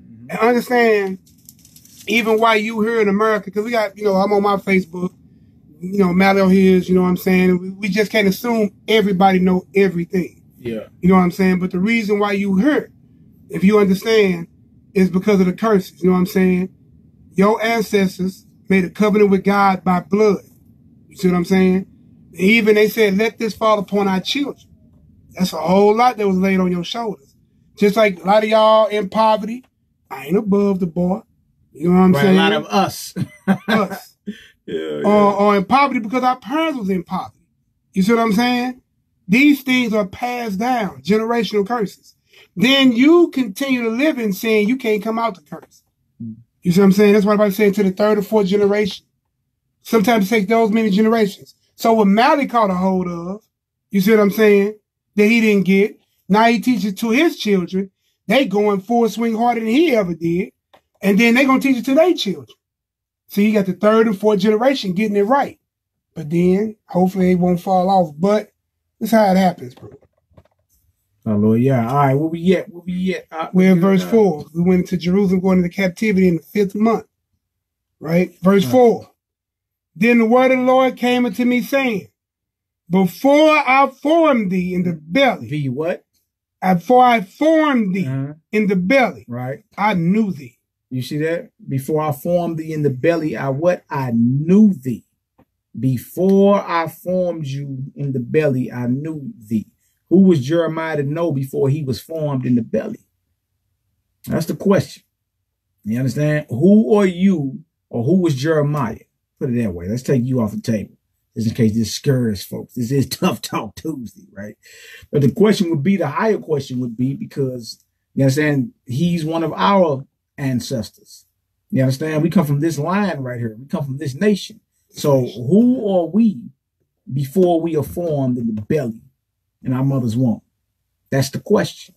Because the Most High straight told him, before I formed thee in the belly, I knew you. Who are you to know before you're in the belly? All right, let's get it, Hebrew. Verse 5. Before I formed thee in the belly, I knew thee. Yeah. And before thou camest forth out of the womb, I sanctified thee. So he was sanctified. He was known and sanctified before he was even formed in the belly. Before he even came out of his mother's womb, he was already sanctified. All right, come on, Hebrew. And I ordained thee a prophet unto the nations. Okay, come on. Then said I, Lord God. Yahweh, Elohim, or Yahweh power. Come on.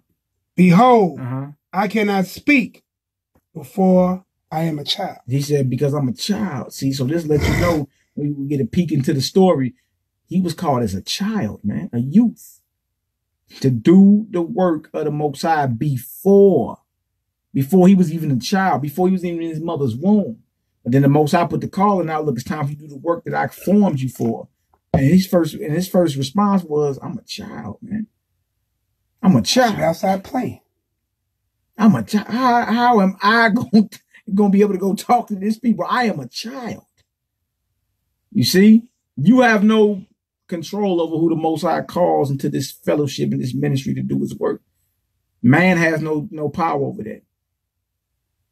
Before he was formed in the belly, before he came out the womb, he was known and sanctified to be a prophet. You see? Now, was this prophet exempt from the trials and tribulations? Even though he was already called. He was already known. He was already sanctified before he took his first breath. Wow. Come on, Hebrew. You want to keep going? Yeah, read on down to 10 for me. Verse 7. Yeah. But Yahweh said unto me, say not, I am a child, for thou shalt go to all that I shall send thee. Yeah. And whatsoever I command thee, thou shalt speak.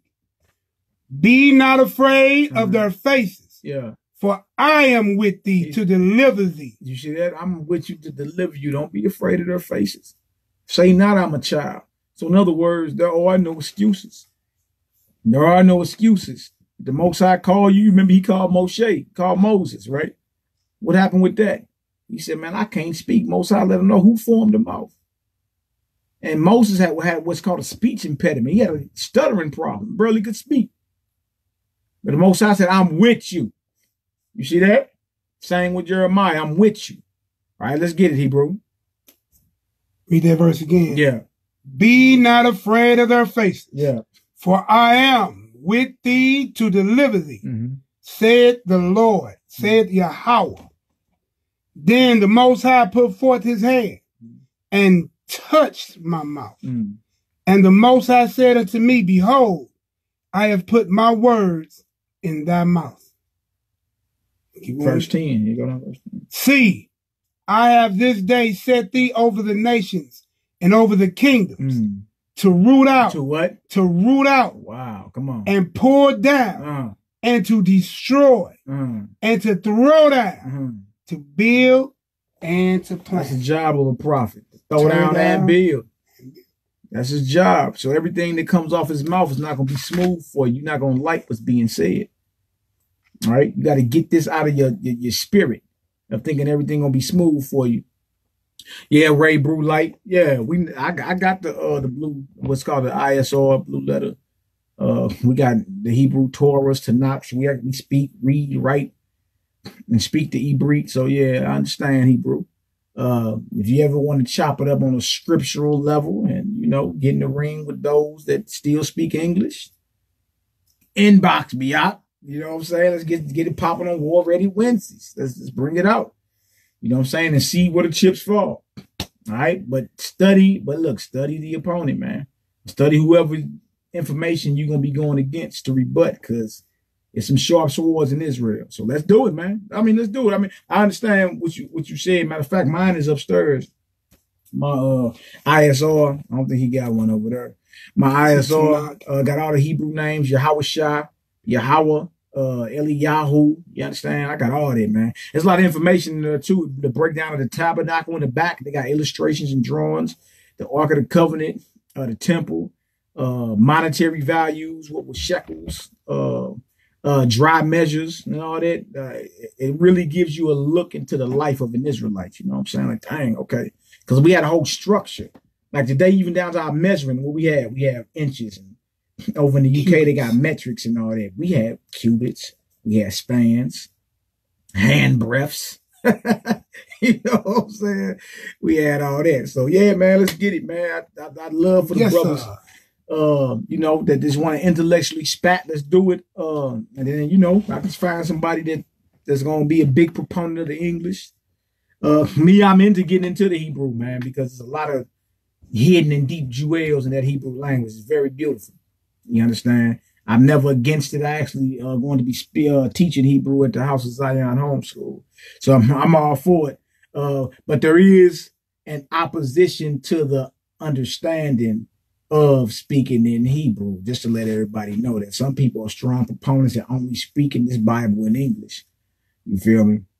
Me personally, I believe when you dive deep into the Hebrew, man, you learn a lot more. That's the original language it was written in. So that's what it is, you dig? But there are scriptures out there, you understand, that if you was to condemn somebody for speaking in English, then they could box you in. That's it, man.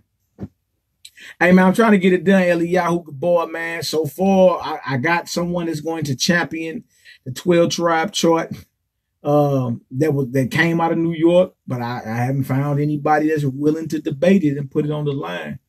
You feel me? I hollered at Dwight Judah out of New York, YouTube channel, Yehuda Isaiah, something like that. He make videos every other day. He was supposed to do it, but then he stood down for whatever reason. You know what I'm saying? Just hollered, brother. Because he was like the top guy out there I seen that was going against the 12-tribe chart that was put out in New York. You understand? So that's why I want to sit these two brothers down from different sides of it and have everybody bring their information into it and see where the chips land. You feel me? So that's just what it is. So y'all willing when other brothers get at me. I got a flat earth debate. I know there's a flat earth out there that want to debate, and another brother that says the earth is not a plane, it's more like a tetrahedron, something like that. So we got another brother that's getting down with that. Y'all willing with a different view. That's gonna be something to look at. So I mean, you know, when brothers are real serious and ready to get down, well, let's get it, man. And let's see who bring all the information into it.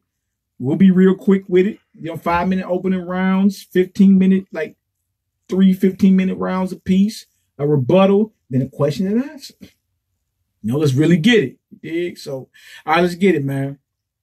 Should be over in 2 minutes. destroyer of the Gentiles. I mean, just tell them inbox me out. You know what I'm saying? That's that one brother. that brother had me bugging up too, man. But if he ready, tell him come on, because I got a group of bros on the other side. They say they ready. All right. So all right, let's drop that. Let's go to Jeremiah 19. No, you want me to do Daniel 9, right? Yeah. Just understand what's going on. Curse. Daniel chapter 9. You want me to start at 7? Or you want Yeah, he's start 7. Daniel 9 and 7. It says, O Yahweh, righteousness belongeth unto thee, but unto us confusion of faces. As at this day, to the men of Yahweh, and to the inhabitants of Jerusalem, and to all of Yasharallah that are near and that are far off, through all the countries whither thou hast driven them, because of their trespass that they have trespassed against thee. So because of our sin, because of our law breaking, because of us going against his Torah, you see what I'm saying? Not taking heed to our prophets, we fail.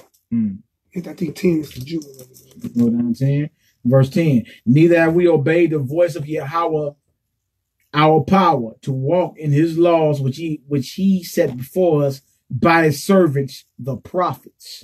Verse 11. Yea, all Yisrael transgressed thy law, even by departing, that they might not obey thy voice. Therefore, the curse is poured upon us, and the oath that is written in the law of Moshe, the servant of Yahweh, because we have sinned against him. That's it. So we are here. We have all fallen. This is where we at. In the land of our enemy, the land of our captivity, for the simple fact, what?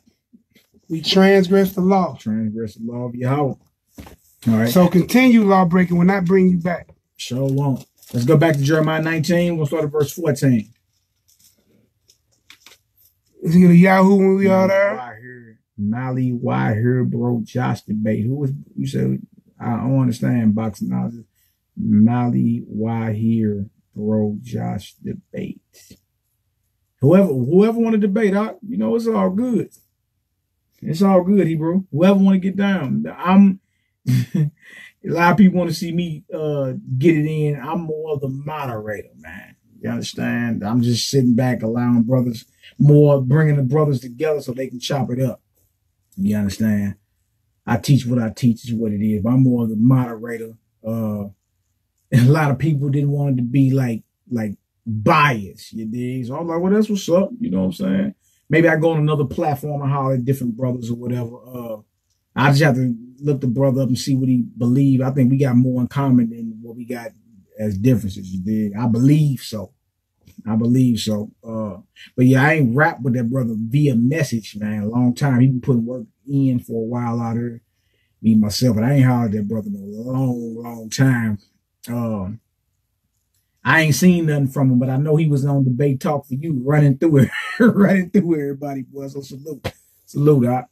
All right, let's get it, Doc. We in Jeremiah 19. Jeremiah 19, he say, you, Mally, you heard bro Josh debate. He's saying, did I hear his debate? I don't know. Retype it out. Jeremiah 19.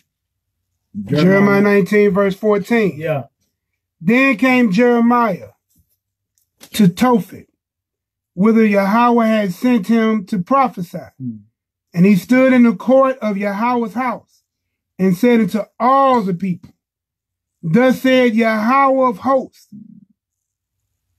the power of the God of Israel, behold, I will bring unto this city and upon all the towns all the evil that I have pronounced against it, because they have hardened their necks, and they might not hear my words. They might not hear my what? My words. So he letting it be known. He sent Jeremiah to Jerusalem.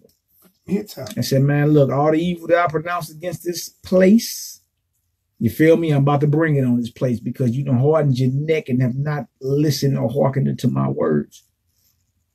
Yeah, I'm talking. Yeah, I done heard of the brother. Yeah, I done heard of the Hebrew. Yeah, I done heard of the Hebrew for sure. He been out here for a while too, doing this thing, man. So, you know, when brothers bang, they bang. All praises. All right, so right here, Jeremiah is sent as a prophet, you understand, to Jerusalem to what? To warn them of their evil that they're doing, because the Most High say, what? I'm bringing this evil on this place. Y'all going down for this, man. You don't want to hearken to my words. You want to worship how you want to worship. You want to serve these false deities and powers of these nations. Guess what's about to happen? Everything, the curse that is written in the law of Moses, this is what happens when you go against Torah. When you go against the commands of the Most High, especially as a nation. Individually, we got a judgment. We got to stand in line for it too. But as a nation, man, we are violators of the covenant of God. Your sins affect other people. That's right. That's right. Trust and believe this is bigger than you. Certain sins, mainly those of the sexual nature, affect even the land. Cause the land to sin. You see what I'm saying? It's deep. So sometimes like, oh man, let me do me. No, brother, I ain't trying to let you do you, because you doing you could be doing me. We all got our answer for it. It's like saying like a child, listen, let me do me. Nigga, I got children. What the hell you mean let you do you? No. How about let me do you? Yeah, for the most part, we not individuals. You dig? The things you do, there's a ripple effect, what they call the butterfly effect. The things you do in righteousness or wickedness influences those around you, and it has a direct impact on the life of your loved ones for generations to come. All right, it's just what it is. All right, Hebrew, let's get it. Jeremiah chapter 20. Let's see what happened. Let's see what happens to this man of the Most High Yah. You understand? Let's see what happened to him for going and prophesying and doing what the Most High called him to do. The Most High made him go and prophesy. He went and did it. Now let's go into the tribulation. Let's get it out. Verse 1, chapter 20, Jeremiah. Now, Pashur, the son of Emer, the priest. So that's a priest dealing with priests. Yeah. The priest, who was also the chief governor in the house of Yahweh, heard that Jeremiah prophesied these things. Yeah. Then Pashur smote Jeremiah. Slapped him up. You see the that? Prophet. Now, this is a brother. Now trip off this, man. You read in the scriptures for the non-messianic, those coming from that paradigm, in which I better hurry up and repent, man. You dig? But those coming from that paradigm, they would say, well, the Messiah say turn the other cheek. Well, what did Jeremiah just do? He got slapped and turned the other cheek. He ain't, you know what I'm saying, woke up and went and got swords and all that. He got slapped up for telling the truth. You see? And who is he dealing with? He's dealing with his own people. Wicked priests. You dig? I ain't telling you be soft and lay down to the Klan and lay down to the neo-Nazis. You understand? Turning the other cheek is something you're going to have to learn how to do when dealing with stiff-neck Israel, man. Dealing with your people. Yeah.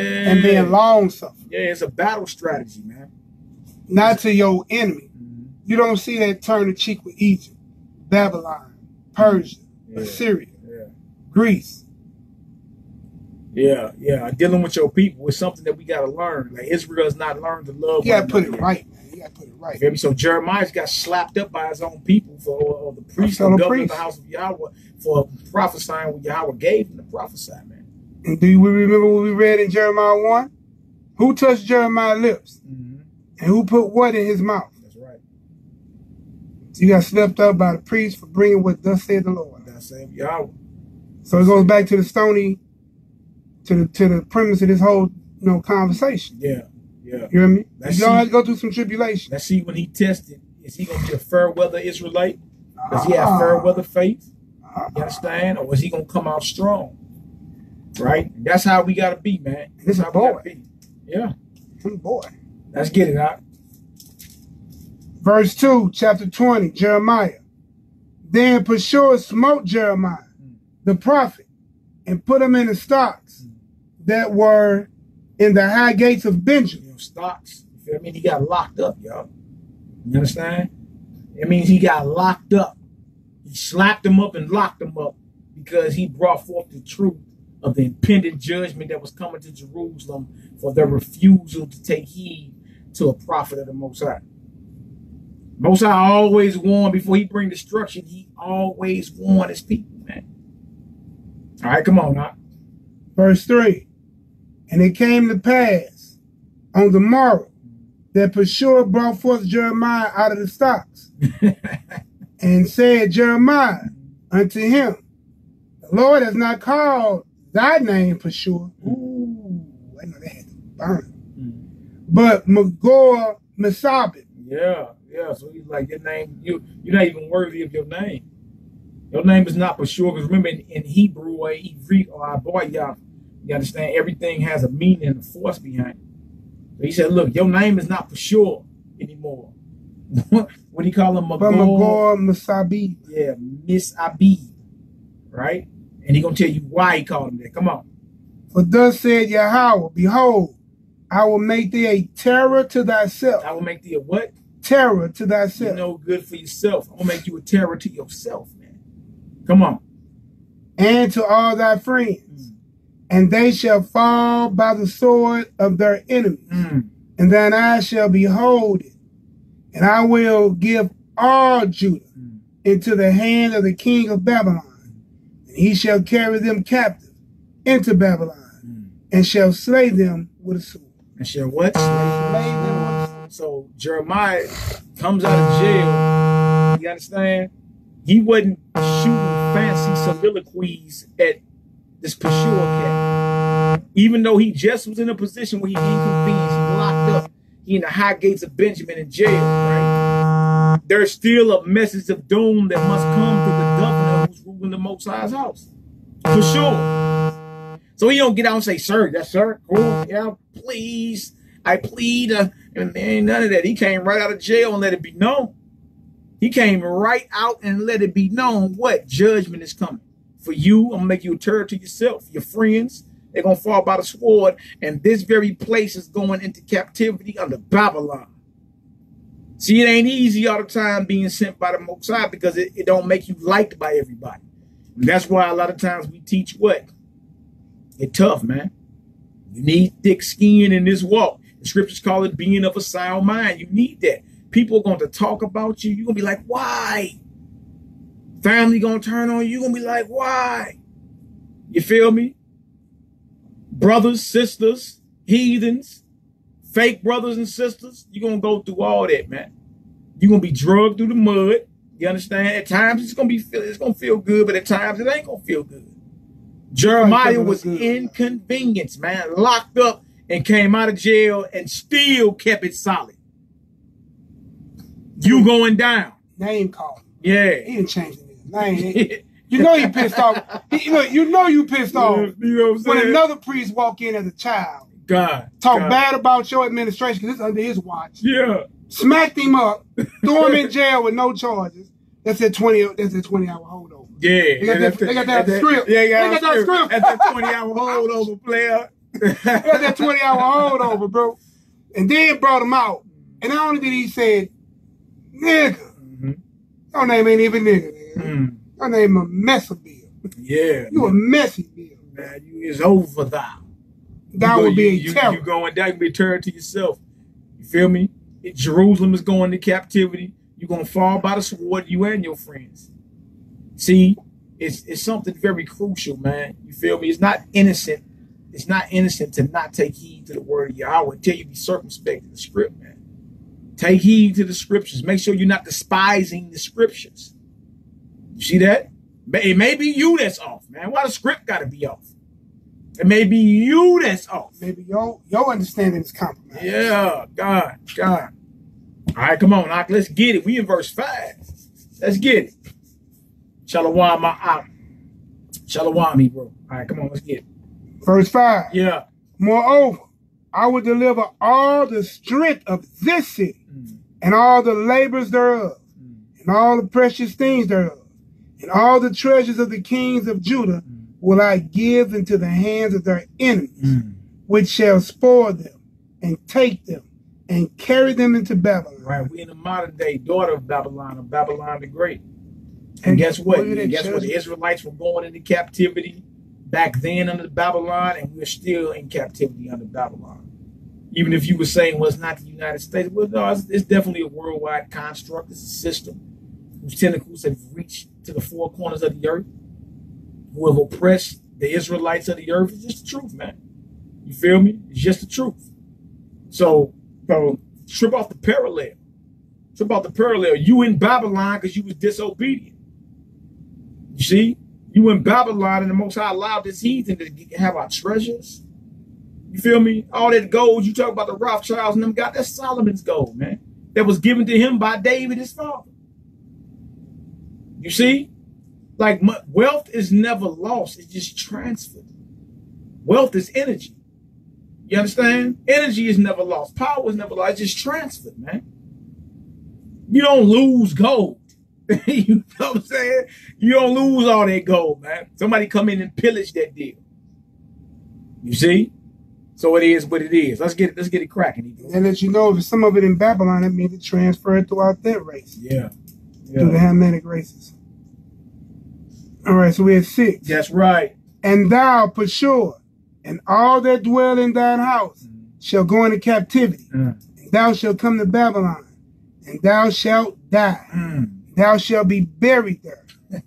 Thou and all thy friends to whom thou hast prophesied. Do y'all hear that? Do y'all hear that? That was not no smooth message that Jeremiah brought to Pashur, the false prophet.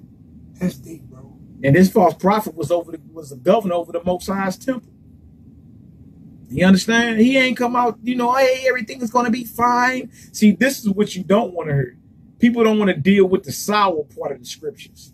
You like everything to be sweet, but the fact of the matter is the Most High had to pronounce judgment. You understand? And he used those, he put his word on to pronounce judgment to those that were going off. Most of the time when you saw a prophet, it was bad news, man. Most of the time when you saw these brothers, it's bad news. Because he sent to tell you something you don't want to hear. It's just the truth. All right? You got something you want to say, brother? I know you were saying something. That was it. Keep it down, Carl. Keep reading. Verse 6, we read that verse 7. And O Lord, thou hast deceived me. See how Jeremiah started to feel? Now, this is a man who was known before he was in his mother, formed in his mother's womb. This is the man who was sanctified before he came out of his mother's belly. Called as a child. Prophesied all his life for the most part. And see how low he feeling? He feeling like he's being deceived. He feeling like, if this is what I was born to do, why do things don't look so good for me? Why it don't seem as if it's light at the end of the tunnel for me? Because being in this walk right here is not a breeze. It is not a cakewalk, man. You feel me? This brother getting locked up, smacked up, and all that. You feel me? We're at Jeremiah chapter 20. We just got to read in verse 7. Yeah. Jeremiah 20. Just got to read in verse 7. And the name of the class is The Seed in Stony Places. Fair Weather Israelite or Fair Weather Faith. Tough Talk Tuesdays. And you don't want to be someone that has fair weather faith. As long as it feels good outside, everything's okay. You understand? But as soon as tribulation arises, now you like, gotta go. Didn't sign up for that.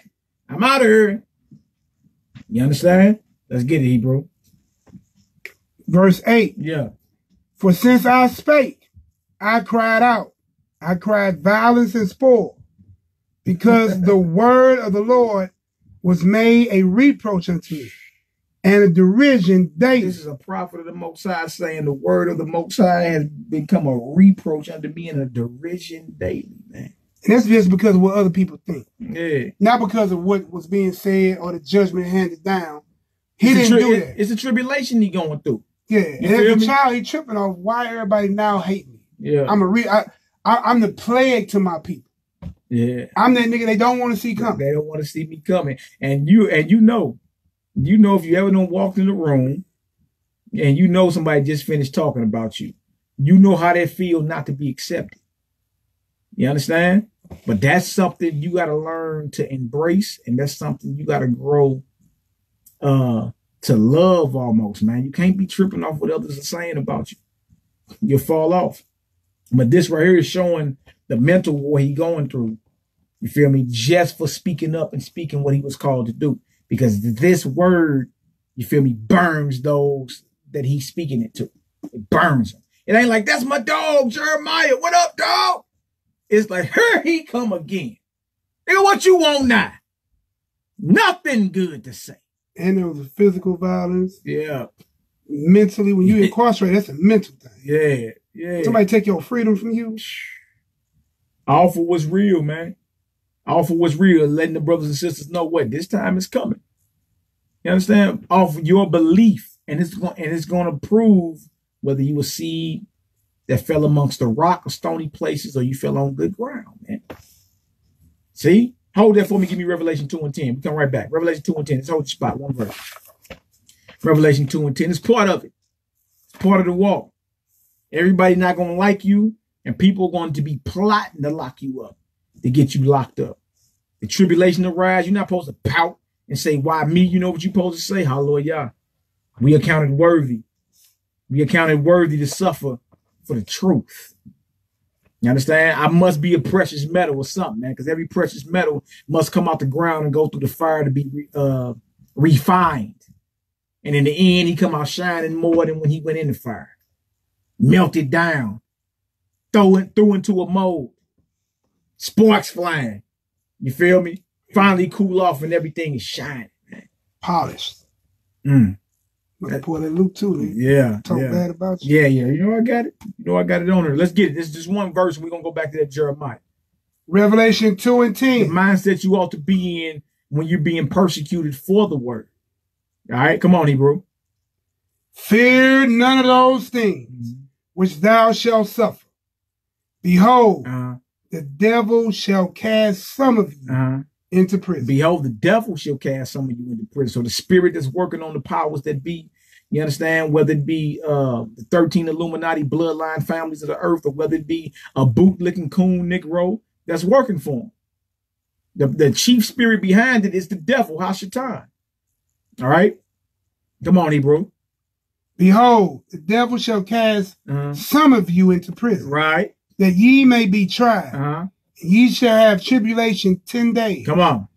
Be thou faithful unto death. Be faithful unto who? Death. Be faithful unto death. Come on. And I will give thee a crown of life. Let's go back to Jeremiah 20th chapter. Y'all heard that? Be faithful unto death, man. That you may look, the devil gonna throw some of you in the prison that you may be tried 10 days. What about you being tried? Your belief, your faith. All right. Hallelujah. Bless you, sister. You understand? Your faith. You see, tried.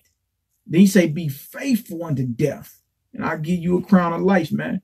So Jeremiah was rocking in the same spirit, even though he was voicing, you feel me, how he felt going through this thing, man, because it's not going to feel good. That's one thing about it.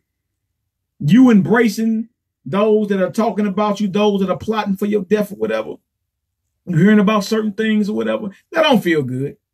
I ain't gonna lie to you. It don't feel good. You know what I'm saying? But it's expected. It's expected. It's what's required of you. You understand? To come out shining on the other end. That's right, brother, right? Yeah. All right, come on, Hebrew. Verse 9. We're in Jeremiah 20, verse 9. Yes, sir. Then I said, I will not make mention of him, nor speak any more in his name. But his word was in my heart as a burning fire, shut up in my bones, and I was weary with forbearing, and I could not stay. You said, Jeremiah, like, look, man, I'm catching hard as hell. Sometimes you may feel like that. I ain't gonna speak the truth no more, man. Fight the good fight. But I ain't gonna speak nothing no more, man. Ever since I started speaking about this Bible, ever since I professed myself to be a follower of Mashiach, ever since I understood I was an Israelite, all hell is broke loose in my life. I ain't gonna say nothing. I ain't gonna say nothing. But he say, it's like fire. The word is fire, man. You feel me? You can try to shut up if you want, boy. It'll burn you up on the inside. You've been called to speak. You've been called to prophesy. You've been called to spread this word, man. There is no you shutting up. You feel me? Especially because of tribulation or persecution, man. There is no shut. That definitely ain't no reason. That ain't no option. You see? This type of talk, the boys are revolutionary. This type of talk stir folk, man. You feel me? But it's the reality of what we're going through. And we wouldn't be your brothers if we watered this down. You understand? Like, I can't water this down and tell you everything is going to be smooth and okay. You understand? You're going to be in a war 24/7, heard? Constant war. Constant war. Go ahead, Nehemiah. According to Torah, man, you were called to be holy. You understand what I'm saying? Christ say, be ye holy as your Father in heaven is holy. God. Is it ink on paper or is that true words of the Messiah? Right. You say, and then you go in the book of Deuteronomy and see the same thing. Also, you can read that in Leviticus 11 as well, in the dietary law. Yeah. You're supposed to be set apart.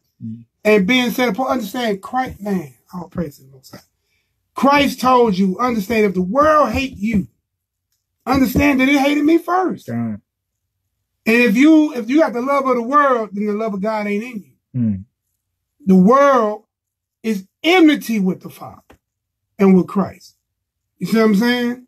So understand, man, there's no way around it. If you come to me talking about, oh man, I go to church, I met TD Snakes or Creflo Still $1, I'm talking about, man, I got 50,000 members. I guarantee you going off. It was never about popularity. It's never about sowing the seed of money and putting up a heavenly blessing. If you sow a seed of money, you're going to pull up dust when it come out the ground.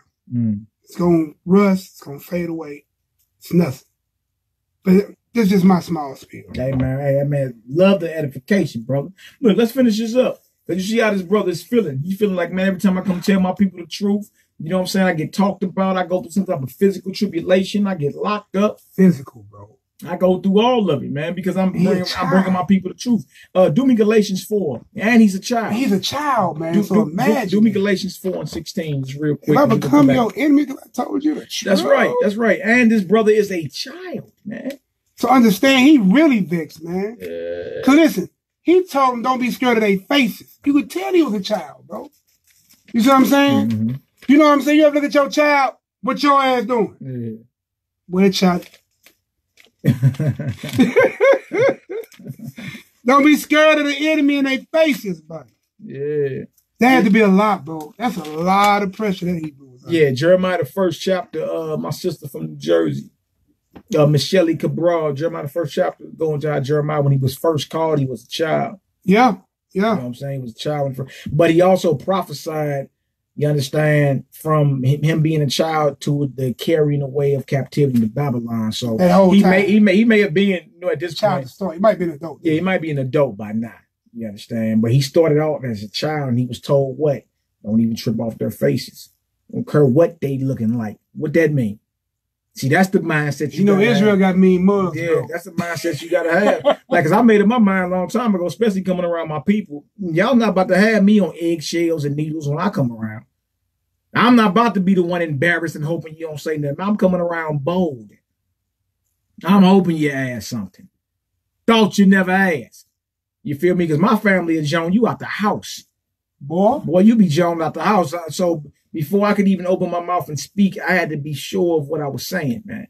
You understand? I had to really study because I already knew my family was coming for me. You feel me? But once they understood where I was with it and the scriptures that was being pulled, hey, shut up around him. Look, don't say nothing. Don't speak about the news. Don't say nothing about how his life's going. Don't speak about the weather. He's going to attach something to the Bible. And once everything is all small talk now. Like you're warned, or they're warned about you before you could show up.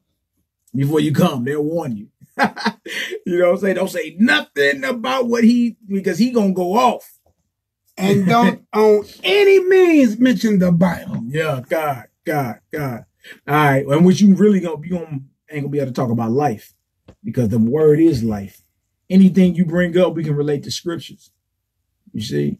So I had to be in that spirit. I couldn't be around like all nervous. Drop that easy. I had to rock. You feel me? Drop it in there. And then that way people understand. Okay, he's confident in what he's saying. Yeah.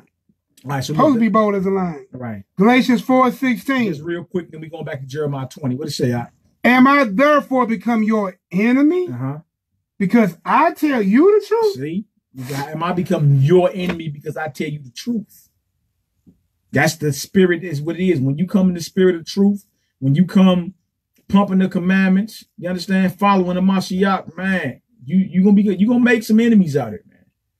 But there's always opposition in whatever you do. I don't care if you playing the game, his team against yours. I don't care if you playing spades at work, right? Everything is that. It's opposition to everything, man. All right, let's go back to that Jeremiah 20. Let's finish this off. Then we got some more scriptures we're going to get to. The seed in stony places, fair weather faith. You understand? Or being a fair weather Israelite, meaning you only down with this movement when everything is going A-OK for you, when it feels good outside. It's a nice breeze. It ain't too hot. It ain't too cold. But we know how the weather is, man. The weather gets brick cold. The weather gets flaming hot. But you still got to stand. You still got to stand, man. You understand? And profess this. It got hot for Jeremiah. He got locked up. Slapped up. He came out of jail still firing. And then said, what, Most High, you deceived me, man. Every time I speak about what you want me to say, it's always an inconvenience. I'm always going through something. You felt like that before. It's always something. Dang.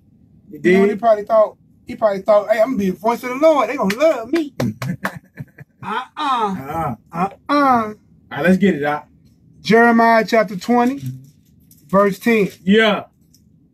For I heard the defaming of many. I heard the what? Defaming of many. Come on. Fear on every side. Fear was on every side. I heard everybody talking crazy about it. You feel me? You go through that and you be ready to fall off because of Facebook, man. Jeremiah said, I heard everybody slandering me, man. Fear was on every side. Come on, now. Report, say thee, and we will report it. All my familiars watch for my halting. All my familiars watch for my halting. Everybody waiting for you to slip. You see that? We gonna report it. He ain't got a Facebook page, but he really do. He got police on Facebook. Reporting everything. Yeah, we know what it is, man. Them niggas at it again. You understand? You ain't got a Facebook page, but you really do. Because everything's getting copied, saved, and sent to you. You understand? Even in Jeremiah day, though. Report. Right? What did it say? Report. We will report it. All my familiars watch for my heart, and everybody waiting for you to slip. I thought these were everybody that was saying, Hosanna. Save us. Days later, crucified. See? Come on, Hebrew, let's get it. Peradventure he will be enticed, and we will prevail against him, and we will take our revenge on him. You see that? That's people's mindset. Yes, he finally failed. We finally get our revenge on him. Can't stand him anyway. He think he better than everybody because you've been diligent and you stood on the word all this time. That's something else you have to deal with. You think you perfect. You think you know it all. That's all you're going to have to deal with all that too, man. All because you're striving to be righteous. All right, come on, now let's get it. Verse 11. Yeah. But the Lord, but Yahweh is with me as a mighty terrible. You hear that? But my Father, my power is with me as a mighty, what? Terrible one. A mighty terrible one. Right? You can best believe if you're standing bold on this word, the Most High is fighting for you, man. Right? You may be inconvenienced for a season. You did, but the Most High got you. It's a promise. All right? Come on, Hebrew. Therefore, my persecutors shall stumble. That's right. And they shall not prevail. They shall be greatly ashamed, for they shall not prosper. Their everlasting confusion shall never be forgotten. That's the judgment for those that come up against who the Most High sent. Where can you read that at? There's a feast that came around. Yeah. There was a feast that came around. Hey, y'all, real quick, where can you see something like that happen? Where your persecutor is stumbled, and did not prevail. We got a feast day that came about after that. It's called Purim. What happened? The book of Esther? Yeah. Yeah. Them guillotines were set up for Israel. See what I'm saying? And what happened? Stumbled and fell and got chopped by the chopping block they created for us. Him and his family, man. See what I'm saying? And everybody else. The Lord is a mighty power. You serve a mighty power who stands for you. Read these stories, man, and be reassured in your faith. In the end, you win. God. They won't prevail. We know the outcome. Just got to endure. You have to. There is no other way. Everything is about endurance, man. See if you're worthy, right? To bring out what? Your full spiritual potential, believe it or not. It's not easy. You understand? But like the sister just said, it's possible. Right? I can do all things through what Mashiach who strengthens me. Ink on paper? Or do you really believe it? All right, come on, let's get it. Verse 12. Yeah. But O Yahweh of hosts, that triest, thank you. Read that again. But O Lord of hosts, that triest the righteous, and seeth the reins and the heart, let me see the vengeance on them. Thy vengeance on them. Thy vengeance on them. For unto thee have I opened my cause. You see, You see what Jeremiah's prayer was? And this was about Israelites. Let me see your vengeance on them. Battle for me. Because he couldn't battle for himself. Remember the scripture say vengeance is the Yahweh's, right? Well, in his prayer about those who were persecuting him. And look, this was amongst his own people at that time. Israel was mad at him and locking him up because of the righteousness that Yahweh sent him to proclaim to them. It was just repent. Yeah. Yeah. That's it. Turn back. That's all. You love your sin so much that you hate the man that tell you not to. Example. You run across a brother, knowing it's true, right? Hey, man, no eating that swine is against the law of God. What? What? Nigga. I believe in God, but I ain't putting down my bacon. That's it. You love your sin so much that you don't care what the Lord say. So yeah, you deserve to get the vengeance. Don't be mad at nobody but yourself. Sucker. Read that verse. Read down to verse 13. Verse 13 is up. Yeah. Sing unto Yahweh. Praise ye Yahweh. For he has delivered the soul of the poor from the hand of the evildoer. You see that? Most High, that's the end game of it. We went there to show not only the brother getting slapped up physically, getting locked up, him feeling as if the Most High wasn't with him, right? To the Most High defending him. And if you keep reading, he even gonna go into the day he was born. Like, man, that shows you this walk is not easy, even for those who have been called. And Jeremiah knew he was called and formed before he was in the womb. Jeremiah already knew it. You understand? He knew all that. But at the present moment, no tribulation feels good.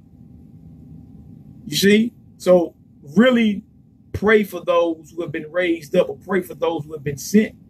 You understand? To open their mouth, to boldly put their neck on the line and teach this thing, man. Because if that mindset could be going through the mind of Jeremiah, the prophet, the Hebrew prophet, the priest, and he like, man, even the day I was born, even cursed that day. You see?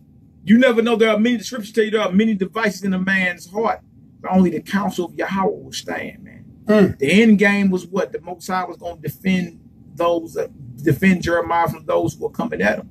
But when you read that Jeremiah 20, you get a sneak peek into Jeremiah's mind. How was this man of God, this prophet, really feeling? You feel me? Life wasn't easy for him. A lot of us get into this like you into the word. Life should be easy for you. Life was not easy for this brother. That's right, bro. Life was not easy for this brother, man. This brother was being locked up for speaking the truth. Prophesied his whole life. Right? Here to root up, build up, to throw down, to establish, to plant, to uproot. That's his job. That's your job as someone that's here to spread this word, man. It ain't like, look, in other words, you shouldn't always be looking for the easy way out or the most easiest way to water down a topic in the scripture, man. You shouldn't be trying to water down nothing. You see what I'm saying? That's doing a disservice to the brothers that carry this before you. Yahweh Shai can water down the gospel, man. He had to tell them scribes and Pharisees what time it was. Why you think they wanted to kill him? In other words, if everybody's liking you and it's all good, 9 times out of 10, you're not teaching the word unadulterated, man. If you scared to offend folk and you trying to just be a fair weather Israelite, right? You trying to make everything smooth and politically correct. You're not teaching the full truth, man. These brothers couldn't be politically correct. The word of Yahweh is not politically correct, man. You're going to hear things in this Bible that is going to offend you. But if you've been raised up to speak this, guess what you got to do? You got to speak this, even if it's an inconvenience for you, even if it's putting you in an adverse condition, even if people are trying to kill you, man. You still got to speak this. Say it with your chest. This is not about being a fair weather Israelite. This ain't about that. This ain't about being politically correct. This is about the pure, unadulterated truth. And yes, people are going to hate you, grit their teeth at you, try to kill you, slander you, the whole nine. And you still got to do what you've been called to do. Not drop the ball. Nah, not drop the ball. Here come Moses. All right, Hebrew. All right, so we done with that. We done with that. Y'all finish reading that Jeremiah 20 when you get a chance. Give me 2 Corinthians 11 out. 2 Corinthians 11, 22 to 33. We're going to stay in Corinthians for a minute. Then we're going to jump into some of this Apocrypha. We got a few scriptures. We got a few scriptures, man. Just, you know, understand? So we can understand this thing from a parable aspect. This is about the seed and stony places.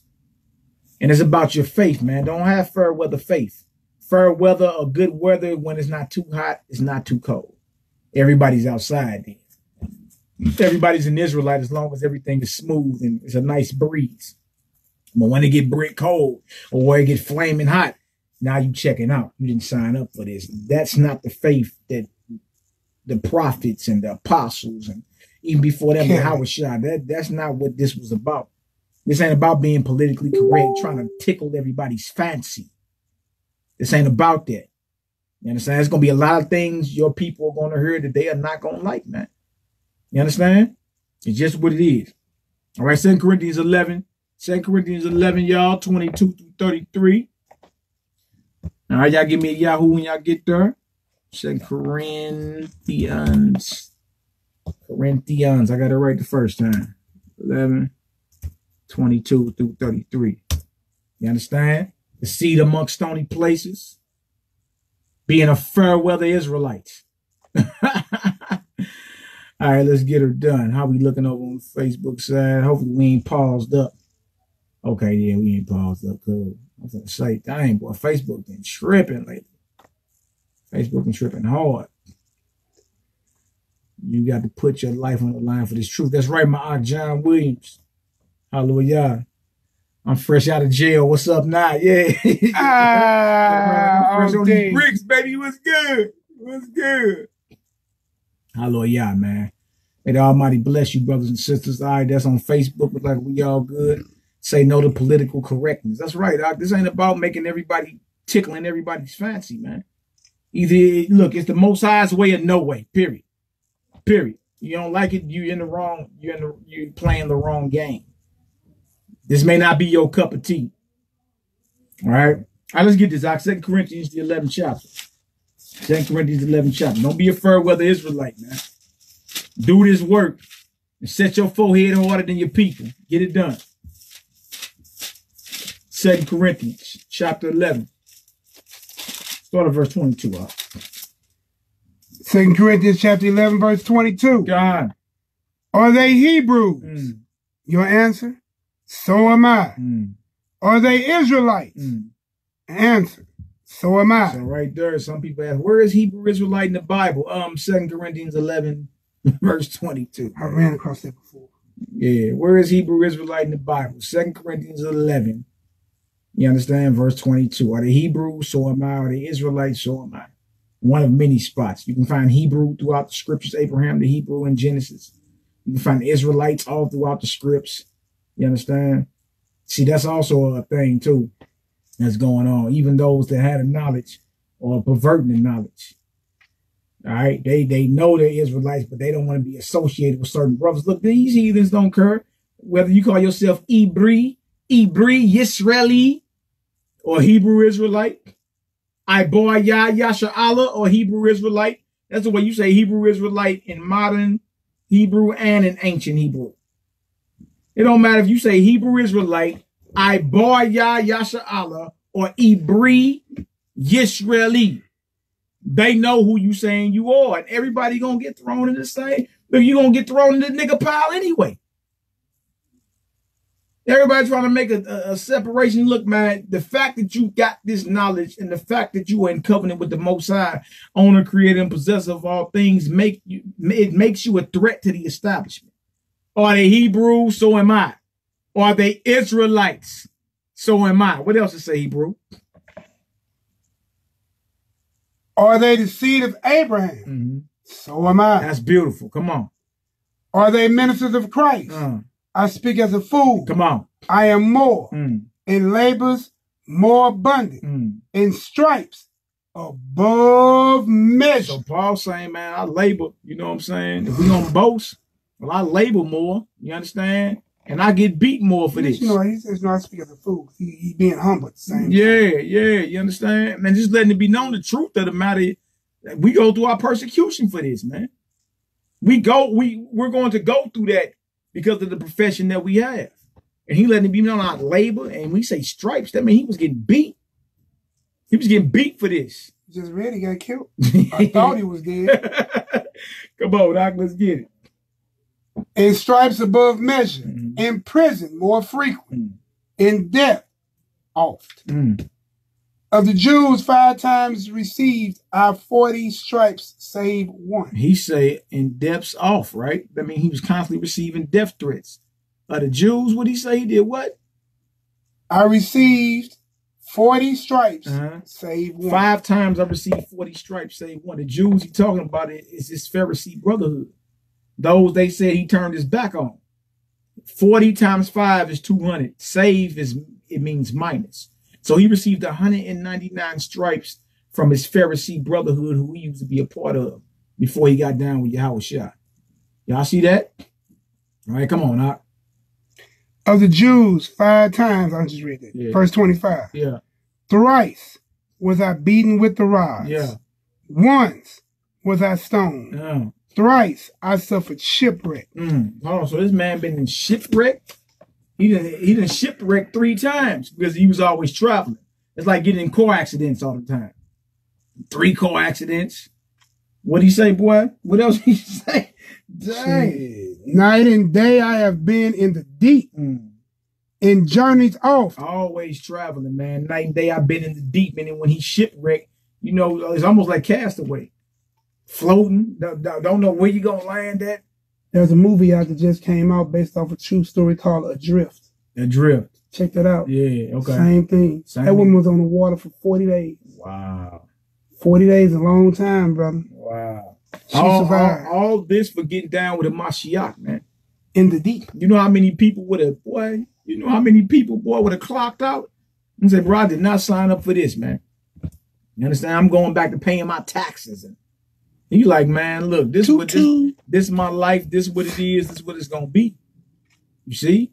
What else to say? What verse you in? 26. Come on. In journeys often. Come on. In perils of war. Perils meaning danger. Come on. In perils of robbers. The Jack Boys was out. Y'all see that? That you get robbed in the ancient world if you wasn't properly on. Come on, Perils by mine own countrymen. Perils by my own Israelites, my own countrymen, right? What else to say? And perils by the heathen. By the who? Heathen. So not only from his Israelites, but also from these jackleg heathens, man. You see that? For this truth right here.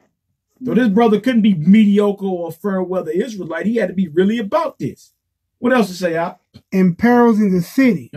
In perils in the wilderness. In perils in the sea. Come on. In perils amongst false brethren. What kind of brethren? False. False brethren, huh? So everybody is maybe a brethren, but they may not be true. You see? All right, come on, Doc. 27. Yeah. In weariness and painfulness. In watchings often. Still very bad. Come on, Doc. In hunger and in thirst. In fasting often, in cold and nakedness. So you see in next, when you're saying he's naked, letting you know that he didn't have a whole bunch. He didn't have a closet of clothes or a closet of garments, man. He didn't have a suitcase. He was going through all this adversity. Everything was in opposition to the brother. You understand? And he had to make sure he wasn't a seed that was on stony places. He landed on good ground. You feel me? Because what? He had root. He had root. All right, come on, Doc, let's get it. Verse 28. Yeah. Beside those things that are without, that which cometh upon me daily, the curse of all the churches. So outside of the tribulation, you know what the brother thinking about? All these churches. Yeah. You feel me? He said, besides that, you understand? Despise all I'm going through, despite the tribulation, despite any of it. You know what I think about every day? My fellow brothers and sisters of the faith, man. This was a straight solid soldier.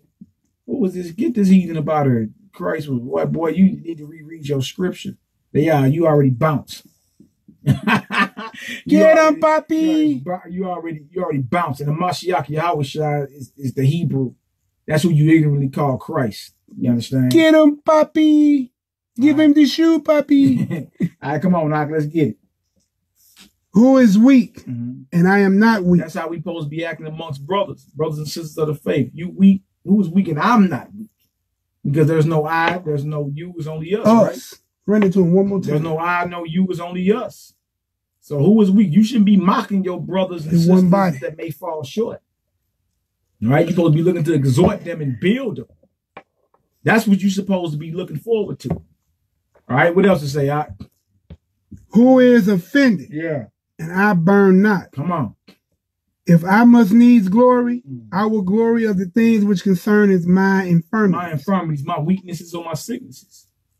You feel me? That's why he talked about everything he was going through, and he endured the whole thing.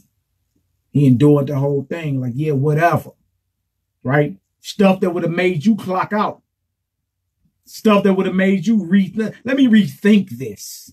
All right? Well, like my ox said earlier, boy, if it wasn't no Facebook, most of y'all wouldn't even be relevant out here. All right, come on, Ox, let's get it. The God and Father of our Lord Jesus Christ. Yahweh Shah, Mashiach. All right, come on. Which is blessed forevermore, knowing that I lie not. So it can't be the same person, huh? Or that doctrine. In Damascus, the governor under Aretas, the king that kept the city of the Damascenes with a garrison, the Syrians desirous apprehension. So it was all points bulletin out for the brother Paul, right? What we just read about, you understand? It was all points bulletin out for the brother. You understand? Wanted dead or alive. You understand? Paul of Tarsus, Shaul of Tarsus, the Israelite from the tribe of Benjamin, the follower of the Nazarene. You understand? So just like it was then, it is now. Showing you that these teachings, you understand, this way of life, this belief that we have makes us enemies of the state. He was under Roman authority. You're still under Roman authority. All right, come on. Verse 33. And through a window in a basket was I let down the wall and escaped his hand. Hey, you see how he had to get real. They threw him in a basket and let him on down. Get up out of here, man. They trying to kill you. But it's truth. I think it's safe to say this brother was not a fair weather Israelite. He was not somebody, you understand, that was a seed that appeared to be growing, that appeared to be faithful, but really didn't have any root. He wasn't none of that. He was solid. You see? He was solid the whole way through. All right, drop that. Give me 2 Corinthians 6 real quick. 2 Corinthians 6. We're going to read 1 through 10, and then we're going to get into some of this apocrypha. I got something in Ezra I want to read to the family. All praises, glory, and honor. We're going to 2 Corinthians 6 next. 2 Corinthians 6, 1 through 10. Y'all get there, give us a Yahoo. All praises, glory, and honor to the Most High, owner, possessor, and creator of all things. Glory of his only begotten beloved Son, the Holy Messiah, who's currently sitting at his right hand right now as we speak.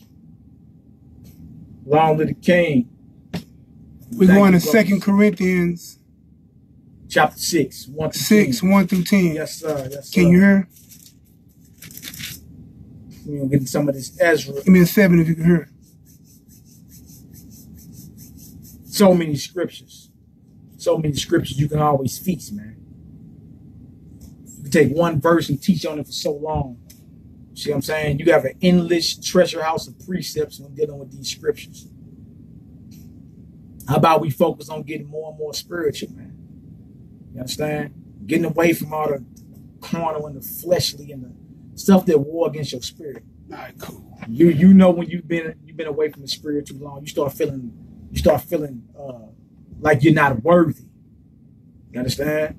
They're entertaining your flesh too long, man.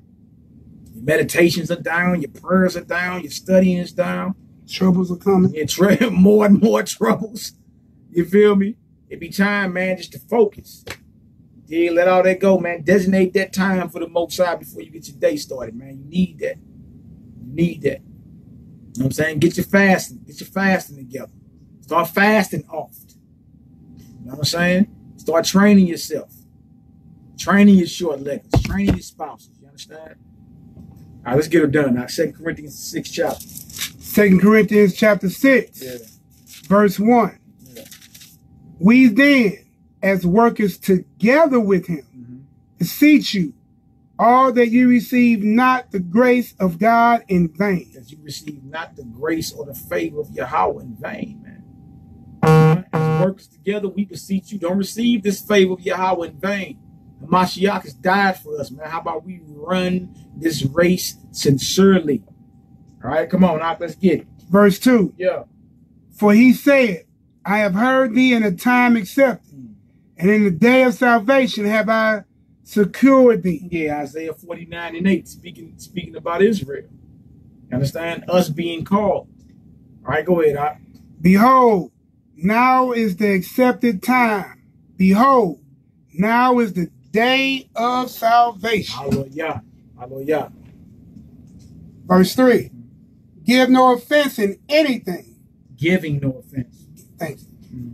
Giving no offense in anything, that the ministry be not blamed. That the ministry be not blamed. So hold yourself to a high standard. I heard, man, remember, everybody's watching.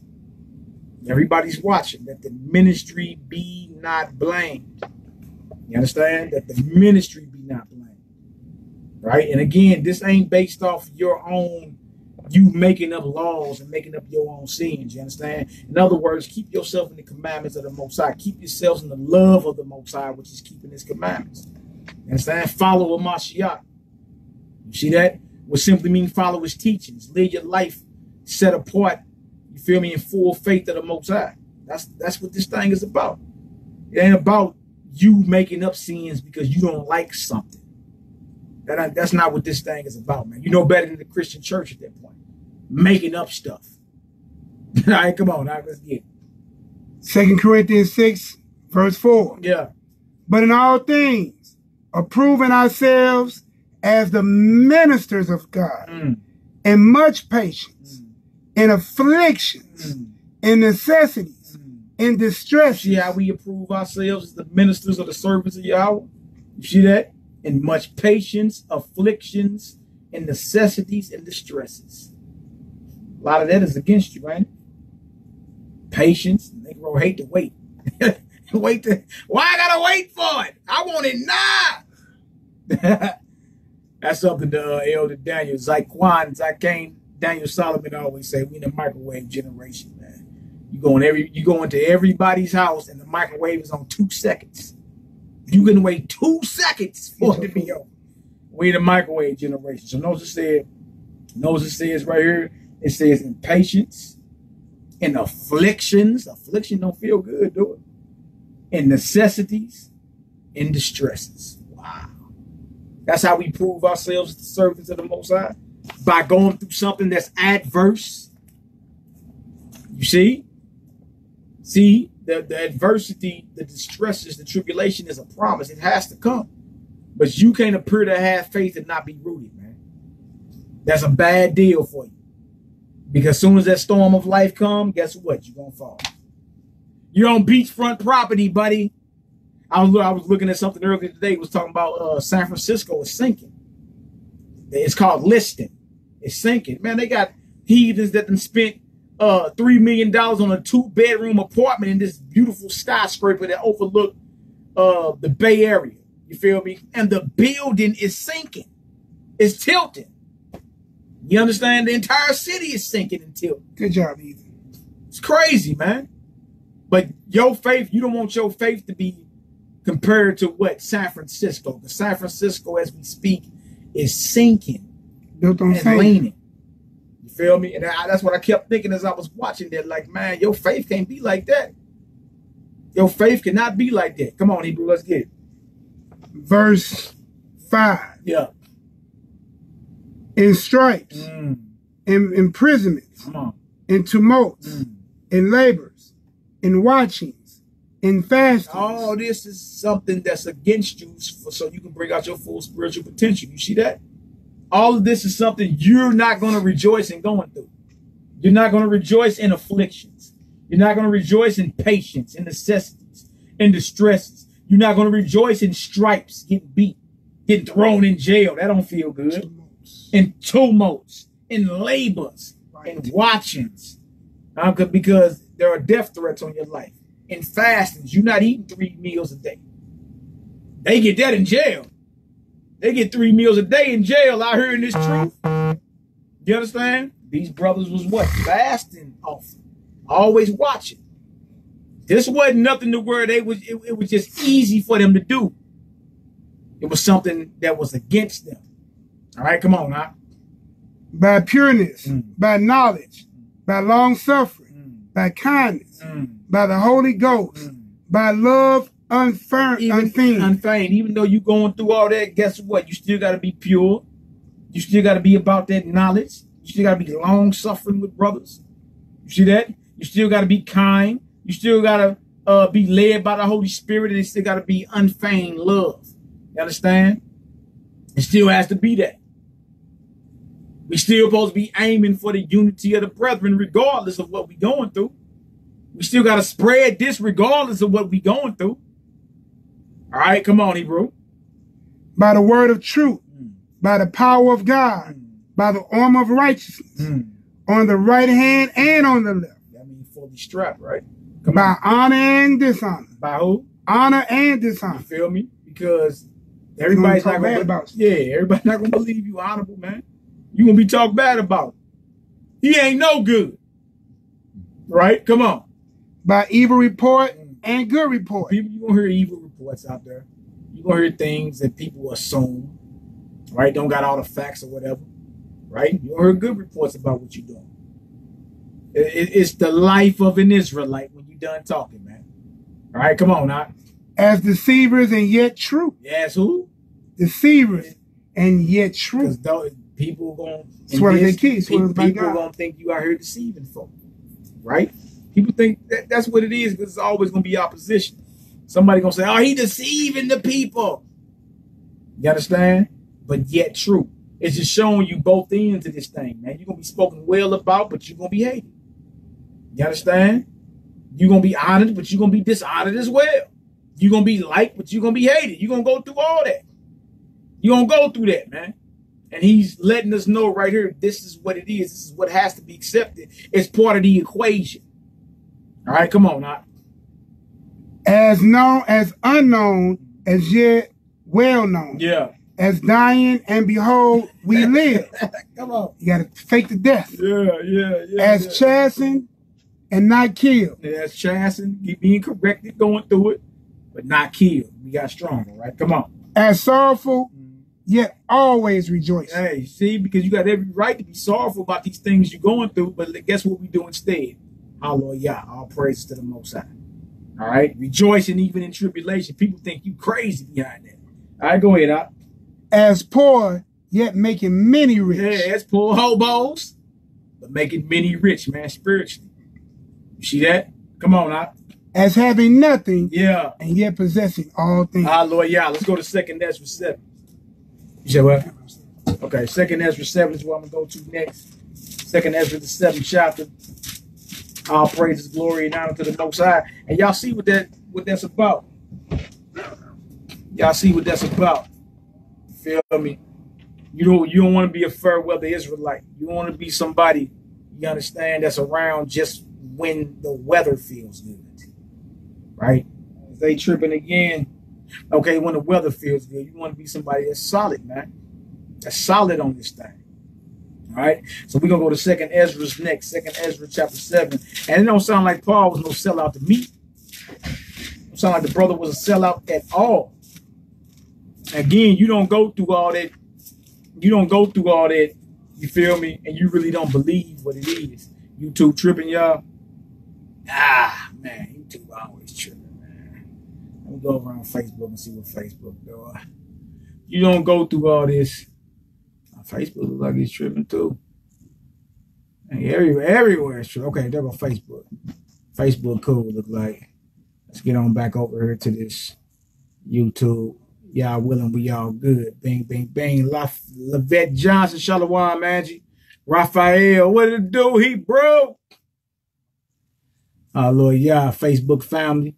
We're going to 2nd Ezra, the 7th chapter next. 2nd Ezra, chapter 7. Second Ezra, second chapter. Second Ezra, chapter 7, brother.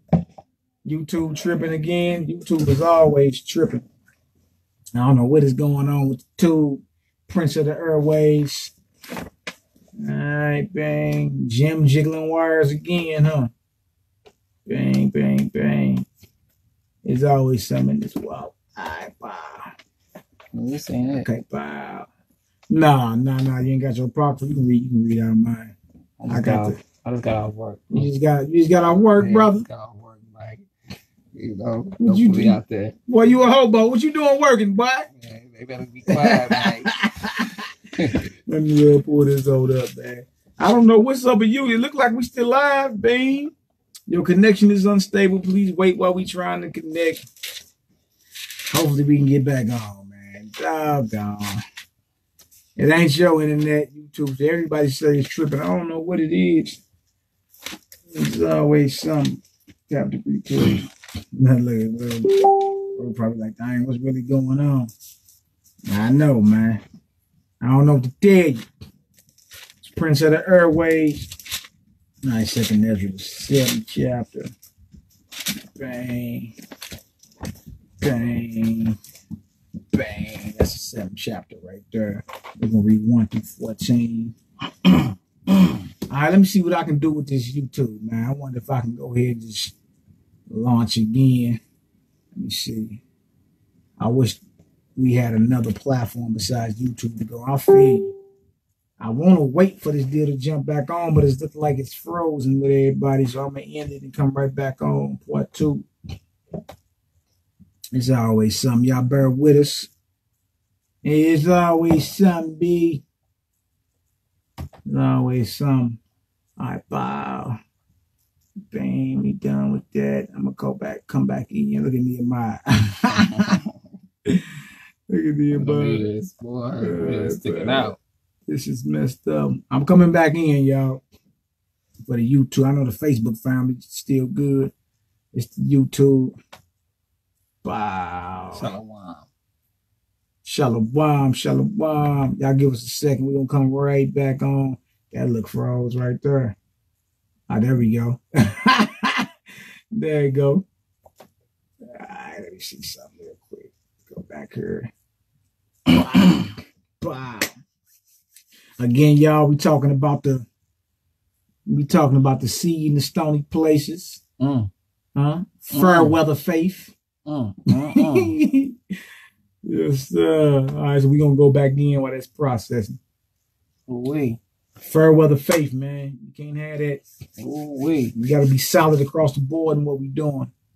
All right, go live. File. Well, you said, what was it? Was that your slavery earlier, huh? Oh, yeah, get my back. Yeah, it's all slavery, brother. One way, shape, form, or fashion. You know what I'm saying? Trying to get another brew up in there, you know what I'm saying? So while he getting his back whip, I'm getting my back whip. I don't feel alone. That was somebody else to make bricks. Yes. To make bricks without straw with me, huh, bro? Come on. Please. Bing, bing, bing. YouTube be jamming up on you, bro. Wow. Get off that one right there. And then go back, bro. Say, come on, get your back with me, huh? Yes. For these 8 to 12 hours, you know, so we gonna be hurting. But afterwards, we get just a little bit of shekels. Take care of the family. Hallelujah, man. Thank the Most High for being able to do what we do. Yeah. All right. And what's going on, man? What's going on, bro?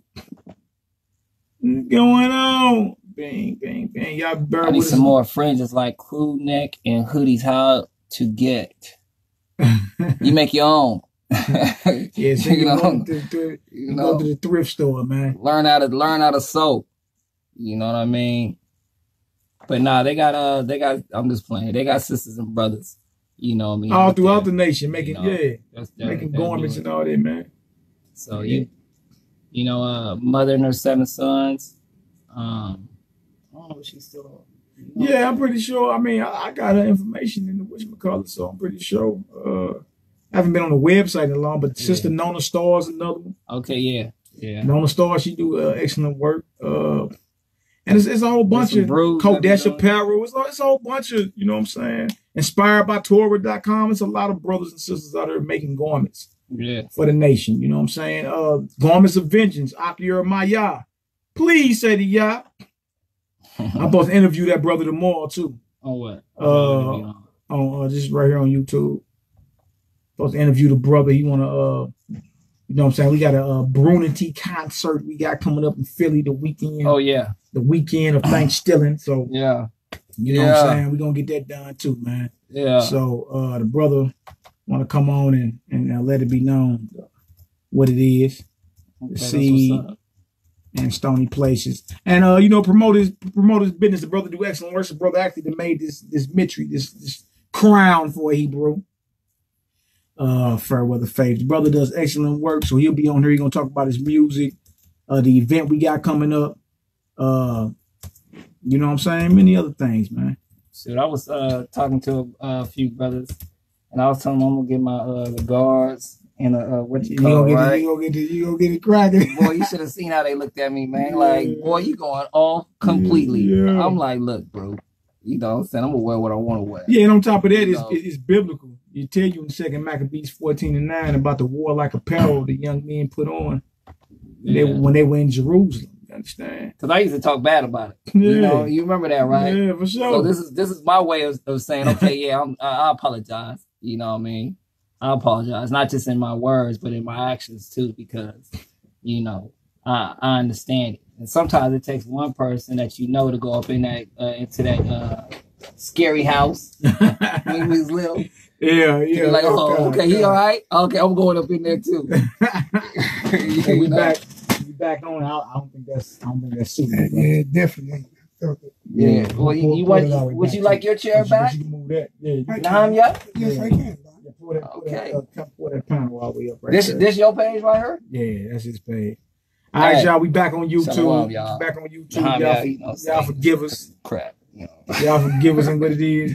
Hey, you say, boy, people looking at you like you going off. Yeah, you know. Hey, but if you had a kufi on your head, they wouldn't have said that. Oh, I'm going off, y'all. Yeah, for real? For real? Nah, man. But y'all been sitting here for what, 2.5 hours looking at Mally, you know what I'm saying, with one on his head. Yeah, you know what I'm saying? The regalia.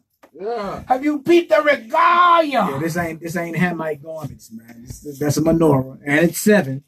Let's count it. 1, 2, 3, 4, 5. That's a 7 branch.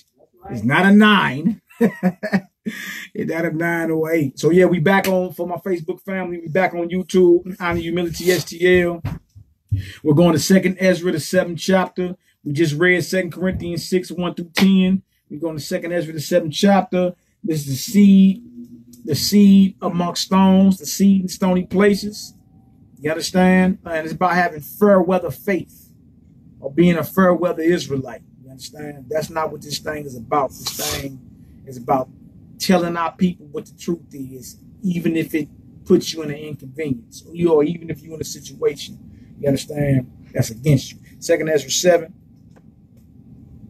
1 through 14. I am finna get my Latin on.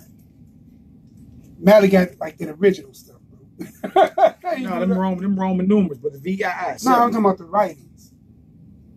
Yeah. No use V's. All right. So we're in 2nd Ezra, chapter 7, verse 1. And when I had made an end of speaking these words, there was sent unto me an angel, which had been sent unto me the nights before, the nights of fore. Yeah. And he said unto me, Up, Ezra, and hear the words that I am come to tell you. And I said, Speak on, my God, my power. Then said unto me, The sea is set in a wide place, and it might be deep and great, but put and cast the entrance were narrow and like a river. Who then could go into the sea and look upon it and rule it? If he went not through the narrow, how could he come into into the board? That's a good question. That's a good question. She would have said, if he don't go through the narrow, how can he come into the broad or the wide places? Right? If you don't go through something that's against you, how could you ever receive that which the Most High has laid up for you? That's what it's saying. All right, come on, Hebrew. Verse 6. There is also another thing. A city is built and set upon a broad field and is full of all good things. Yeah. The entrance thereof is narrow and is set in a dangerous place to fall, like as if there were a fire on the right hand and on the left hand a deep water. And only, I'll read that again, verse 8. And one only path between them both, even between the fire and the water, so small that there could be one man go there at once. So there's a city to be inherited, but it's a very thin path. It's a very thin path. You understand? City to be inherited, a very thin path on it, right? And only one man can go on it, one single file line. Water on one side, fire on one side. But in order to inherit this city or to conquer this city, you must pass the danger that is set before you. You understand? All right, come on, Hebrew. If the city now were given unto a man for an inheritance, if he never shall pass the danger set before it, how shall he receive this inheritance? You never pass if you never pass the danger, how can you receive your inheritance? How can you get the payoff? You understand? If you never go through your trials. Whole point. You know what I'm saying? If you never go through the tribulation, how could you inherit that which was set up for you before the foundation of the world? So it made sense that Christ even went through. Yeah, make all the sense in the world. All right? Make all the sense in the world. He got to be worth. He can author his salvation by all those things that he obeyed. Yeah, real talk. So in order for you to inherit that, you must be willing to go through the danger, go through the tribulation, go through the trials, man. Don't let anybody see if you're around anybody and everything they do is to bring a bucket of water to the situation. All he does is water it down, man. You feel me? He's doing you a disservice. You feel me? That's a disservice to be politically correct, man. People need to know what it is. You feel me? So they know how to order their steps aright or order their steps in the word of the Heavenly Father, man. We need the pure, unadulterated truth. Messiah was not being politically correct. You understand?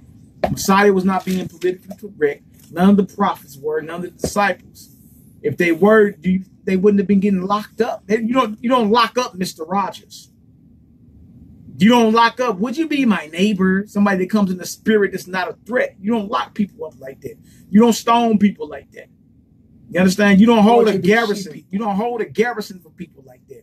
You don't hang brothers like that. You feel me? You hang those who are a threat to your establishment. That's what this is. That's what this is. The gospel is anti-Roman. That means it's anti-American, man. There's no getting around it. All right, what else to say? What verse you in?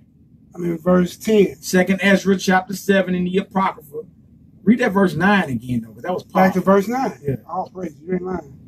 If this city now were given unto a man for an inheritance, if he never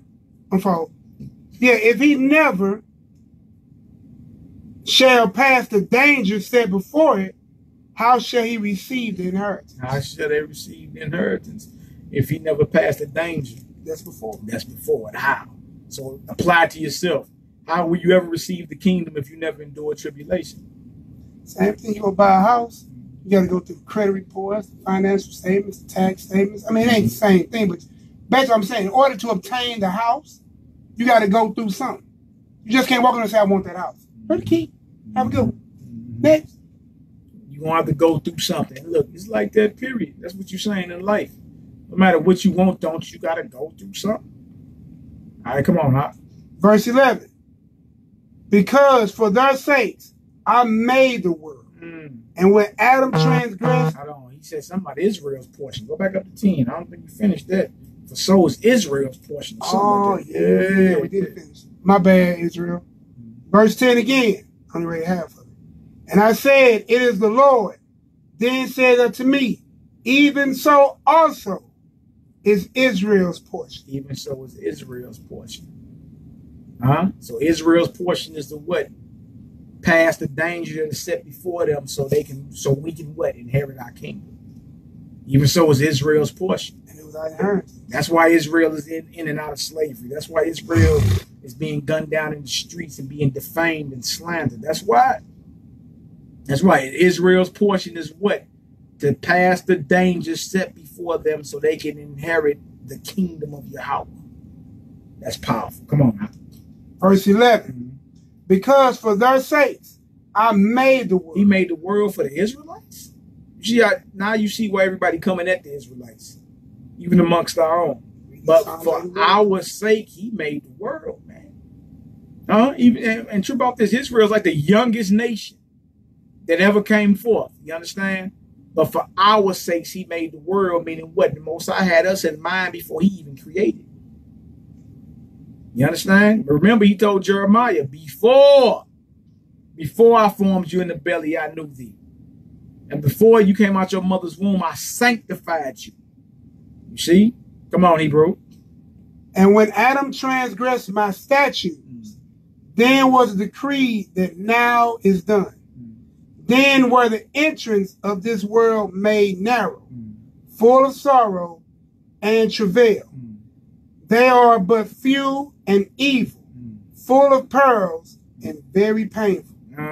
They are what? Say it again about it. Full of pearls and very painful. What? This world right here? Yeah.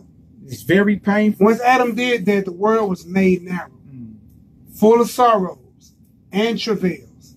And they but few and evil, full of perils and very painful.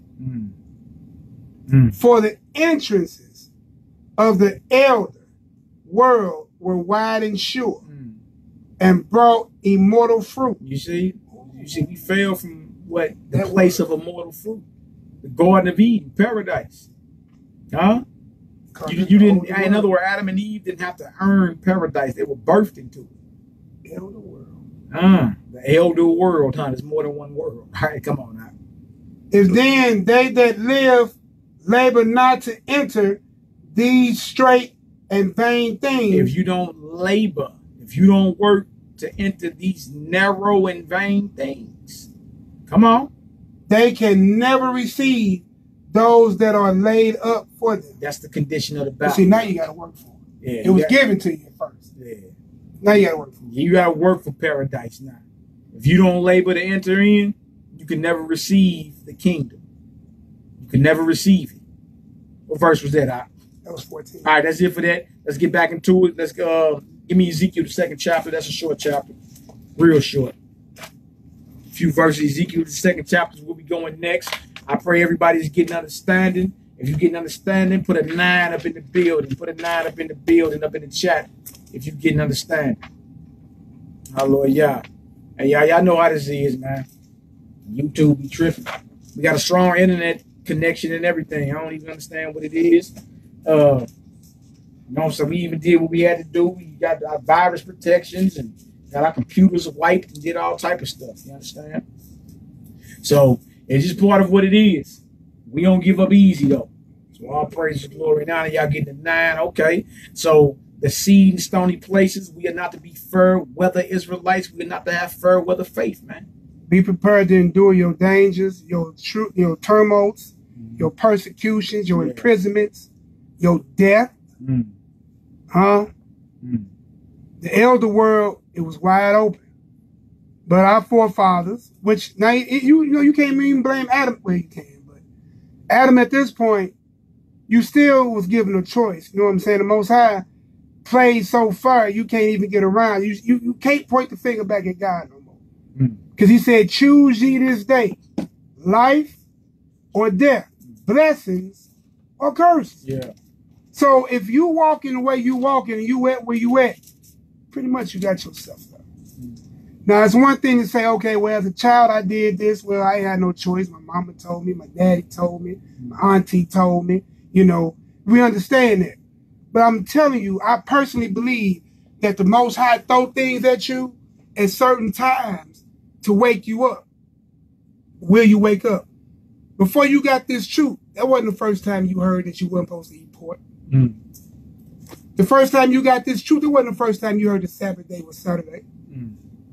The first time you got this truth, you did not hear for the first time you're supposed to keep the commandments of God. First, what they tell you, the law is done away with. The first time you ever heard that Jesus was a black man wasn't when you got in this truth. You see what I'm saying? What I'm saying is, I personally believe, it's me speaking as a man based on the knowledge that I have, is that the Most High dropped jewels on you along your way because he knew you. He had already called you. But you got to choose life or death, man. You know what I'm saying? And that day you want to say, well, Lord, you sent that on me and them cops locked me up. He said, well, yeah, I sent you this brother who told you that you weren't supposed to be stealing cars anyway. Well, Lord, you know, in this time, Lord, you know, I was poor and I was hustling, I was slanging dope. He said, because you didn't obey my word to gain the riches of the kingdom before you got the riches of this world. You see what I'm saying? So all I'm saying is, the Most High been telling you a long time. You know, what no niggas dealing with Christmas and all the niggerdom. You feel me? And all the niggerdom, niggas wasn't saying. You did not think no white man came to your African continent with no damn reindeer in a damn big-ass, fluffy-ass red and white suit. One, you would have killed his ass on sight, and you would have ate his reindeer and made you some raiments and some horns for your bull, for your shofars and shit. You feel me? You know these things, bro. The Most High been calling you, you got to act on it. That's it. That's right. That's right. Ezekiel the second chapter. Ezekiel the second chapter. Got a few more of these deals we want to hit. We going all night, y'all. We going all night. It's all good. I'm just joking. It's all good over here. Where this old body built. Just turned another year, too. Straight hating. Hey, what's good? Hey, you two dribble again. It look like we up and running. I don't know. Oh, no. All right, let's get it done, Hebrew. Ezekiel chapter 2, verse 1. And he said unto me, Son of man, stand upon thy feet, and I will speak unto thee.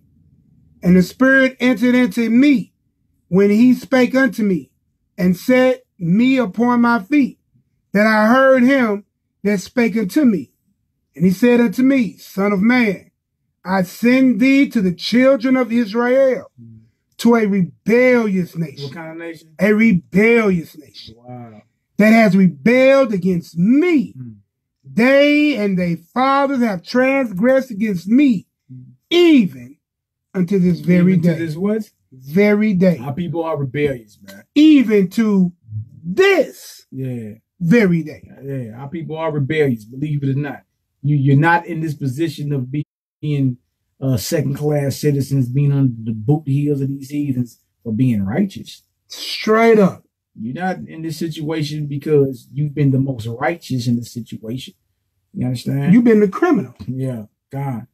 When you transgress the law in this country, you call the criminal. You've been a criminal in the eyes of the Almighty. So when you transgress the law of God, you think you ain't a criminal? Yeah. And you think the Lord gonna let some old little Willie in the kingdom. So we're in the eternal kingdom and we still got a thief in the kingdom. We're in the eternal kingdom. We still got an adulterer in the kingdom. It's not happening. We're in the eternal kingdom. You think people walking around with crosses on their neck. I'm just saying. I'm just saying. Come on, let's get it. Verse 4. Yeah. For they are impudent. Imputed, my fault. For they are imputed children. And stiff-hearted. And what? And stiff-hearted. Imputed children still mean you can't tell them that. You can't tell an Israelite nothing. No thing. Nothing. They are impudent and stiff-hearted. They're hard-headed, man. What else to say? I do send thee unto them. Yeah. And thou shalt say unto them. Thus said Yahweh thy power. See what if you are sent by the Most High, called by the Most High to speak his word, you supposed to be speaking what thus saith the Most High.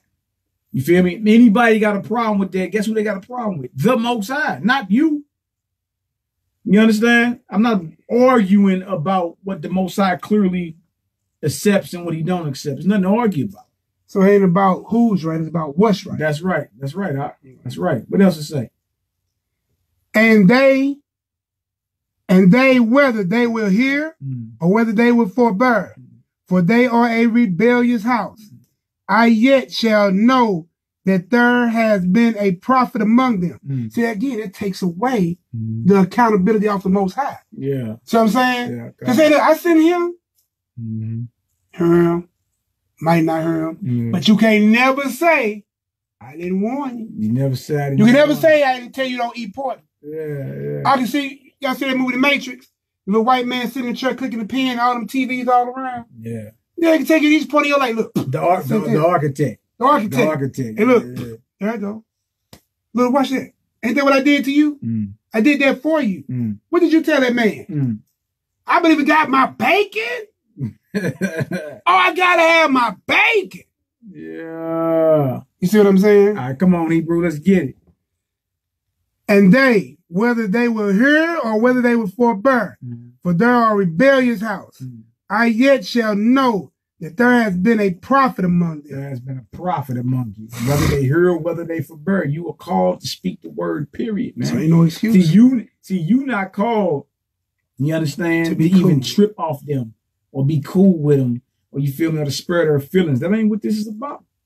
It was never about that. If that's your ministry, if that's what it is that you're doing, man, you're doing a major disservice in Israel. You're not supposed to be making this thing politically correct so all parties can feel as if their fancy has been tickled. That ain't what this is about, man. It's not. You understand? I'm about building up the brothers, man. We got a lot of things we about to be doing here in St. Louis, man. We about to build the brothers, man. You know what? Got so many soldiers on the streets. Are you crazy, man? Hold on for a minute. Sharpening our brothers and sisters. Let me take you know what I'm saying? Off of the, maybe that's you take my. Maybe it's too. What you saying? Too many things pulling away from yeah, let me take mine off too, man. Let's try it like that. I still can't see the video or hear now, but it's letting me see the chats. Hashatan don't want this truth going forward. Yay! Hey, look, we can't do nothing but just download one of these and we'll upload it. Yeah, I mean, upload parts. You been going the whole time too? Yeah, upload parts and then we put the whole thing. So we do first, second, and then the whole one. Yep. It's always, that's why it's good always to keep streaming. And it got to be these heathens because I'm upstairs. That's okay, yeah. Oh, yeah, that's Bree. I was looking up. I forgot. That's little bit. What up, little bit? Yeah. Sweet. Kanukia. She said, I'm upstairs. But that could be because it's a game on upstairs, you know what I'm saying? And everybody else on Wi-Fi maybe upstairs. So it's a lot of things coming off that. He needs to upgrade to 2 megs. 200 meg. They got 200 meg now with Charlie. I'm going to holler when I go up there. Bang. I just went to 200 megs. Alright, y'all good. Alright, YouTube trip. Let's finish off that Ezekiel, man, and we just, we just close out because look, you see a lot of people. We apologize, y'all. We know it ain't us. Verse 6, Ezekiel chapter 2. And thou, son of man, be not afraid of them, neither be afraid of their words, though briars and thorns be with thee, and thou dost well and does well among scorpions. Yeah, amongst scorpions. Your brothers and sisters could be scorpions when they're acting in the spirit of not wanting to do what thus saith the Most High. Dragons, devils, man. This is serious. All right, go ahead. Be not afraid of their words, nor be dismayed at their looks, though they be rebellious house. Thou shalt speak my words unto them, whether they will hear or whether they will forbear, for they are most rebellious. Oh, you gotta tell them anyway. You remember Jeremiah was like, man, I ain't gonna say nothing. He burned him up. You understand? Through the trials and tribulations, through the ups and downs, man, you gotta be solid. You can't be someone someone that appears to be growing, appears to be faithful, but has no root. When the drama come, you're gonna fall, man. You see? That's what these parables are about. It's a earthly story with a heavenly meaning. You understand? To again bring forth your full spiritual potential. So all praises, glory, and honor to the Most. I finish it off and we're going to close out, man. We have major problems, but we'll get it together. All right, go verse 8. But thou, son of man, hear what I say unto thee. Be not thou rebellious, like that rebellious house. Open thy mouth and eat that I give thee. And when I looked, behold, a hand was sent unto me, and lo, a roll of a book was therein. And he spread it open before me, and was written within and without. And there was written therein lamentations and mourning and woe. All that written therein? No, they're in and out, bro. So all around both sides of that. See, it's a scroll. It's a scroll. So you read book today, it's sapar in Hebrew. It means scroll. So as a scroll is written and you unroll it, like you feel me? Just like that. You got words on the inside of it. Side. It's on every side. So once again, y'all, we want to apologize. You understand? I'm gonna go on different FC play. We want to apologize for what it is. We just, we gotta endure. We're gonna see if we can do a little bit of upgrade. Y'all willing, most I willing holler at my op. See if we can do the interview tomorrow at his spot, because he said he just upgraded or whatever. I'm at 200. And yeah. See if we can do the interview with Jeremiah from the House of the Redeemed Servants. Shout out to my op. The Garments of Vengeance, H.O.R.S. He don't like when you say horse. Don't say horse. House of the Redeemed Servants. You understand? Please say to y'all, he a good brother. He's part of the Israelite music group MYMG. We're going to interview him tomorrow. Brother do a lot of work for the kingdom, man. Yeah, make garments, everything. Yeah, around 8 o'clock Central Standard Time. Y'all willing, man, and let everybody know what we got coming up, the concert, to promote what he got going. Just to put this thing out here, man, and show Israel we getting her done. You dig? And we owe it to the Most High. You feel me? Bring these swords out, man. Bring these swords out, brothers. You got to understand. Let's bring it out. And look, it's nothing personal. It was only scripture. And look, it's for the edifying of the kingdom. Listen. Yeah. What your brother Mally basically trying to get y'all on is the same thing that we was on in the synagogues. You came in and you debated the scriptures. That's all it was. They went in there, they presented their understanding of Torah, and then the other Pharisees and Sadducees presented their understanding of Torah. And guess who was sitting around? The people. The people. You feel me? We should be able to do that. And it can never be said that I did not send a prophet amongst them. They're going to hear this word. So that's what it is. So with that being said, all praise to Yahweh, Ba'Shem, Mashiach, Yahweh, Shalom to the King. Long live the King. You understand? Once again, I can't see or anything. Once again, honor, humility, STL, Sect of the Nazarene, House of Zion, Homeschool, Melchizedek Media, Fourth Tribe, Static Attic, all of the above. We out here working. And again, we apologize. We finished. Yeah, we finishing up now. I'm gonna put on her. We gonna finish up now. We finishing. Yeah, tell me Nehemiah gonna probably load the video off his pages. We're finishing now. Dang, I don't even find Nehemiah will upload the whole Facebook video edification on his YouTube page. I'll put it on. And I can do it probably. You got Facebook. Bang. You would take my whole name on there, bro, if you want to. It's YH. M-I, put a Y on there. That's all you have to do. Put a Y between the I and the A. Yeah, that's it. On Facebook and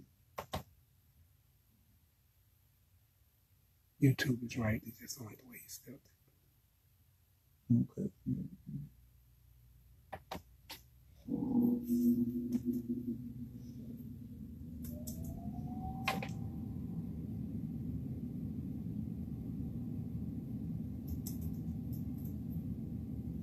Really drag.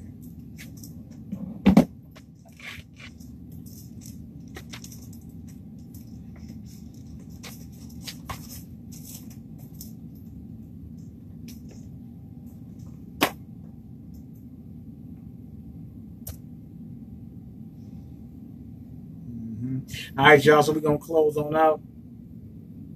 You keep getting knocked on my door, man. It's always something, but it's all good. Whatever we gotta be re-uploaded shortly. y'all willing, then Nehemiah gonna put the whole thing together, put it on his page and my page, and we're gonna get her done. Y'all be with us all. Yo. The water rabah for all your prayer support. Yo. Hold on, I'm gonna show y'all too. We're closing. We done here. I just want y'all to see what we going through, man. Like right here, it's letting us know the connection is unstable. They've been trying to reconnect, so we trying to get it done. But we'll load what we got right here. And so try our best to get it in. So all praise to the Most High. Yeah. Long live the King. Long live the King of Kings.